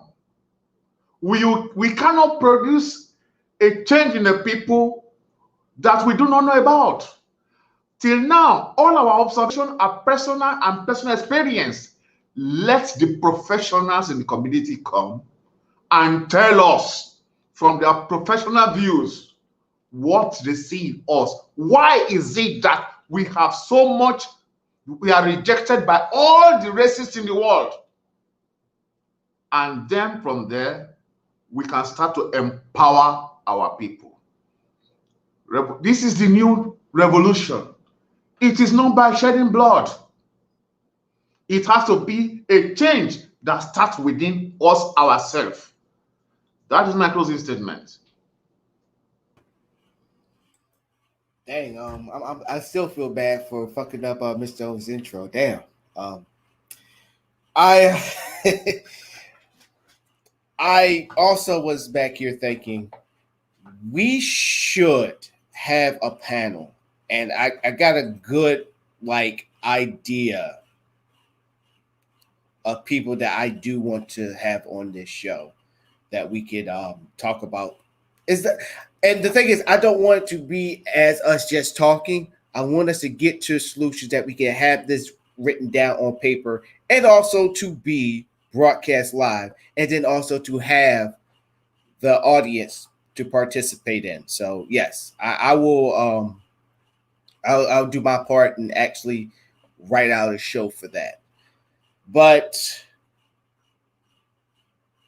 I'm not going to say her name. It does hurt when somebody who was there at the start of your show, of the rise, because I remember I was doing a show called Live from Iraq, if anybody remember, that you had somebody that was there with you through thick and thin, tuned into the show, even talk to you after the show. You try to keep in contact, but when y'all call each other, it's like y'all back like y'all left something. These times has really shown me people's true colors. And I'd be for real when I tell you this. I've been naive at the time because I always think about what that person have done for me. Things that we confide in each other, things that we talked about. But then also this time showed me no matter how you confide into a person, they will eventually show you their true colors. In more ways than one. In ways you only thought that you would see from your own worst enemy. Or somebody who you would just introduce yourself to. So what happened on this show with that message that I received? She said that she was heartbroken. I'm worse than heartbroken. I just feel like the depths of my soul just walked out my body. Because that's how much you meant to me. You said that your heart was broken, but I just felt like I just had an outer body experience because I never thought that I would hear something like that come from you. So if you watch him right now, you may be in tears. Me, I'm in worse than tears.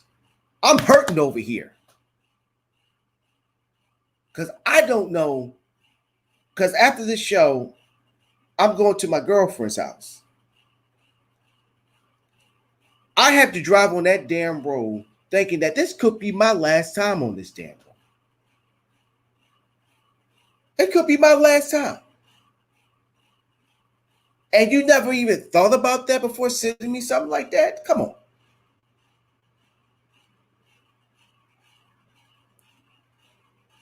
And then even with the post that you be posted up, only post one time to it. Only one time back to you. Out of respect and love. Just like when I read that message. Out of respect and love. How you doing with her? That never happened. That never happened from you when you sent me that. I will expect you to understand where I'm coming from, not just giving me lip service. Because that's all I'm coming to find out that you gave me was lip service.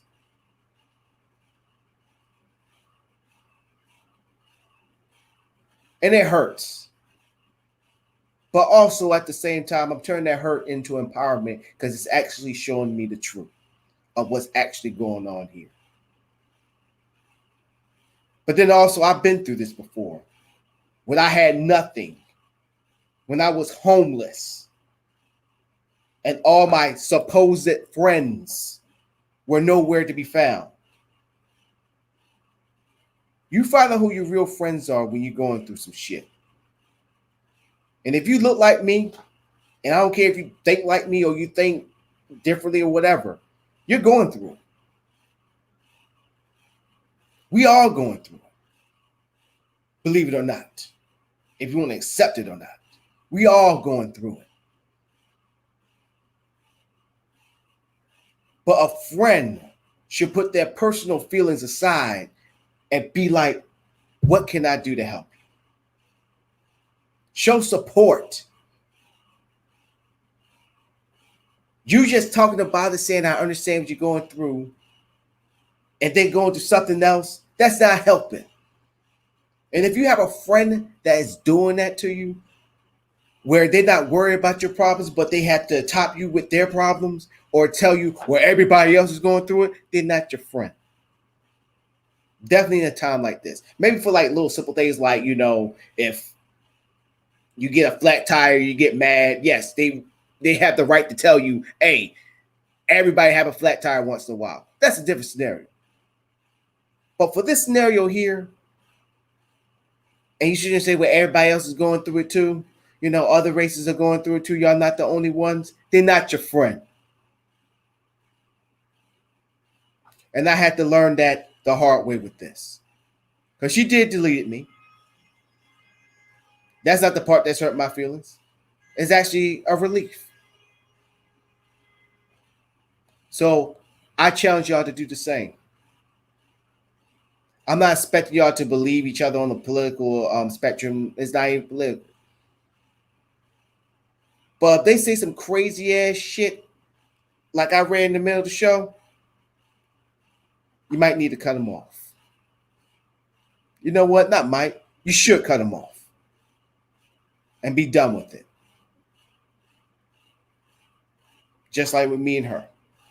Will it be a chance that we may make up? Who knows? But until then, she showed me who she was.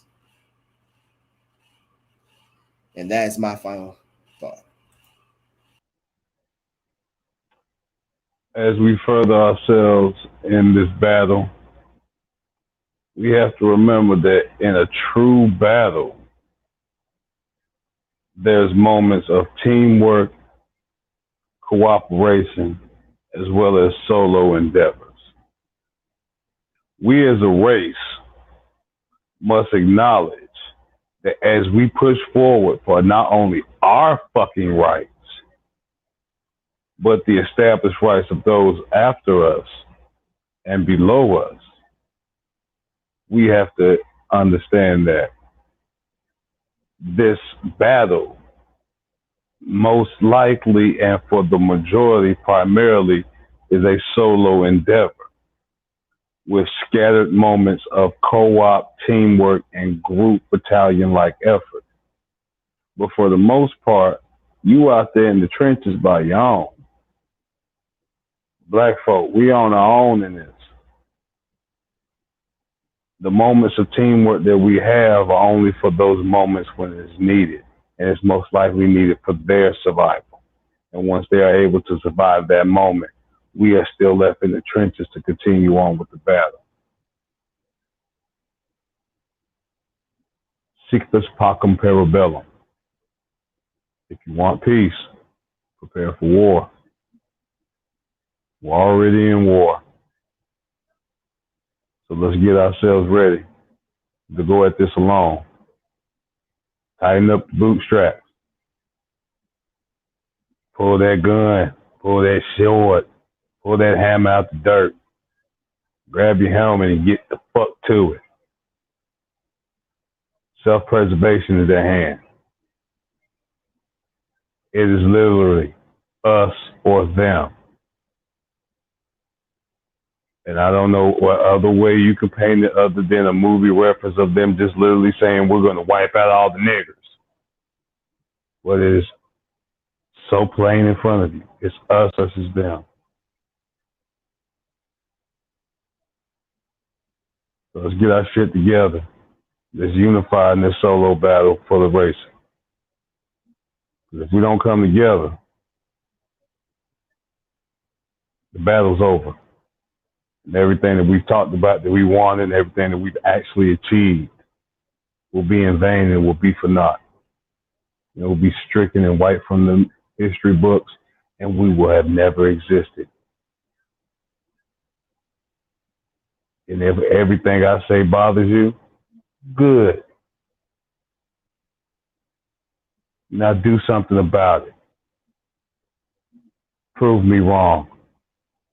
Because I'm damn sure doing everything I can to prove myself wrong on this.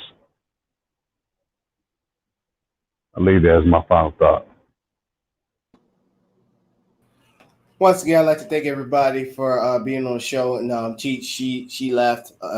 It's great that she got a insight on the march that happened in Washington, D.C.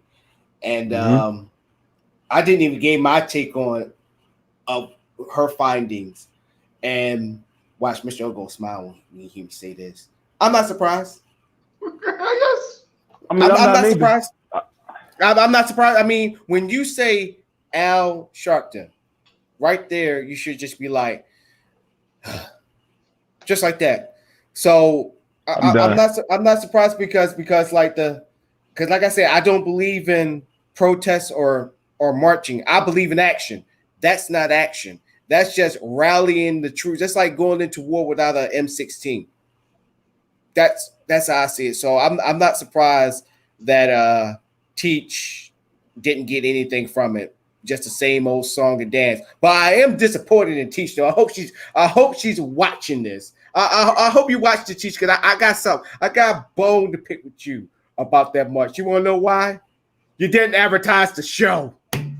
Good grief. You could have been like, yo, Mr. O, B. Johnson. Then you got Moores, you got Alamonte up on there. You should be watching the show. I'm hurt. Teach, I'm hurt. She probably did, but she didn't mention anything about I'm hurt. Like she could have been like, you know what? Fuck listen to freaking Al Sharpton. You should tune into #FadeToBlack. You should tune in. So yeah, Teach. I don't know if you did, but I'm hurt. But my feelings hurt that you didn't mention about this show. So she probably did. I'm glad you gave us that insight. I'm glad you let us know from first-hand experience. Very educated. Mm-hmm. Yeah, it was same old bullshit, same old song and dance. Yes, it came out of her heart. You know, that's what I've been saying.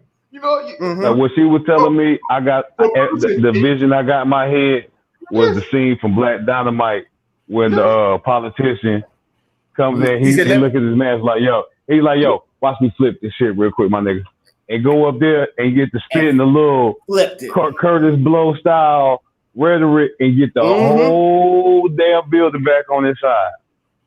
Yes. Yep. And Black Dynamite is in the back, told old girl straight up, The only problem with what you saying, what he's saying is his shit got a rhyme and got a beat they can get to. Yep. Think about Yours that. is too far-fetched. Yeah. Think about that. Relate the material. Yes. Yes. It ain't the fact that what we saying is wrong. It ain't the fact that it's not true. The problem is that the majority of us do not have the conscious effort or insight to properly articulate it in quote unquote layman terms, but in a basic general form that even the most simple minded of individuals can grasp to. They ain't necessarily got to understand it, but they can grasp at the presence of it and see that it's there. Yep. And from there they can move forward. But you have to be able to at least bring it to their attention in a way that is undoubtedly in front of their face. Like, oh, dang, yeah, okay, I see it now. Like that's the approach we need to move forward with. As we have these discussions and as we come with these ideas, take it upon someone else or to fuel them down, boil them down to a basic mantra or doctrine that everybody can understand, no matter your color, no matter your creed, no matter your intelligence or lack thereof. You can understand this. That's how we should. That's the intellectual path, Mr. O, that we should move forward with. As we search for peace, that is the intellectual, peaceful path that we should approach with. Indoctrinating a understandable explanation for what we're doing, what we want, and what we're trying to achieve, and the reasons behind it. Yep, that's exactly it. But let's shoot a shout out. I forgot to let y'all know, and then we're about to go. We in overtime right now, by the way. The Cheddar Boy Popcorn, the owner, Mr. Jones, he recently went to the hospital. He's doing okay. So, Mr. Jones, if you watch this right now, we wish you nothing but a speedy recovery, and you need to come back on this show. He been wanting to come back on this show, but like other things, you know, you're hustling too hard, yeah, you're no, hustling too hard. Hey, respect to the hustle, my G. Respect to the hustle, Mr. Jones. I understand, but remember, the body need a break. Every top dog need a day in the shade, my G. Can't hustle forever. Yeah, so even God rested on Sunday. And also Mr. O2 as well. So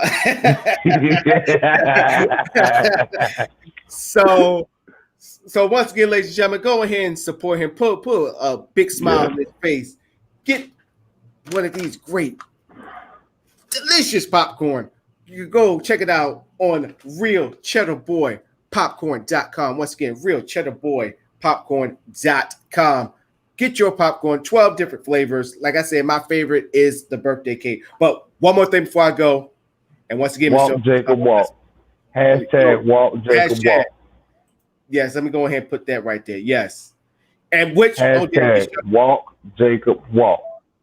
Look, you read my mind. You read my mind because I was about to mention that. I actually went on a YouTube channel. I follow this YouTube. I'm not gonna mention her name.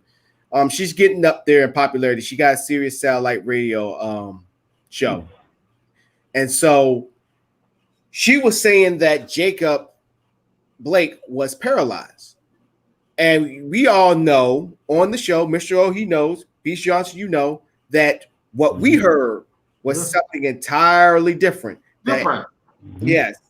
Justin Blake, the uncle, literally said on this show, and I even put it up in the comment. I said, he's not paralyzed. We got the word from his uncle that he's on a slow road to recovery, to a full recovery. So, ladies and gentlemen, that teaches you right there how the news media gets you. It teaches you. And she was like saying that, well, they saying that he's paralyzed. I'm like, no, he's not paralyzed. He's on a slow road to a full recovery. And ladies and gentlemen, make sure this right here is trending. Yeah. This is trending. Once again, I'd like to thank everybody for tuning in, watching. Thank y'all so very, very much. We're getting bigger by the day. I think we got over 176 likes, people following this show. Keep the numbers coming. Keep it going. We don't consider ourselves media, but if you want to say we're media, so be it. We just keep it 100. We keep it real on here. We focus on Black issues, but also with all the other non-Blacks coming up here, this is our world. You just sitting back, asking questions, and we will give you the answer. You may not like it, but guess what? You gonna get it. And we got different perspectives. Mr. O keep putting it right there. I got a different perspective. I don't think like everybody else. I will say this. I will say this for Mr. O and for everyone else outside that comes in. Respect the conversation, and we will in turn respect your input.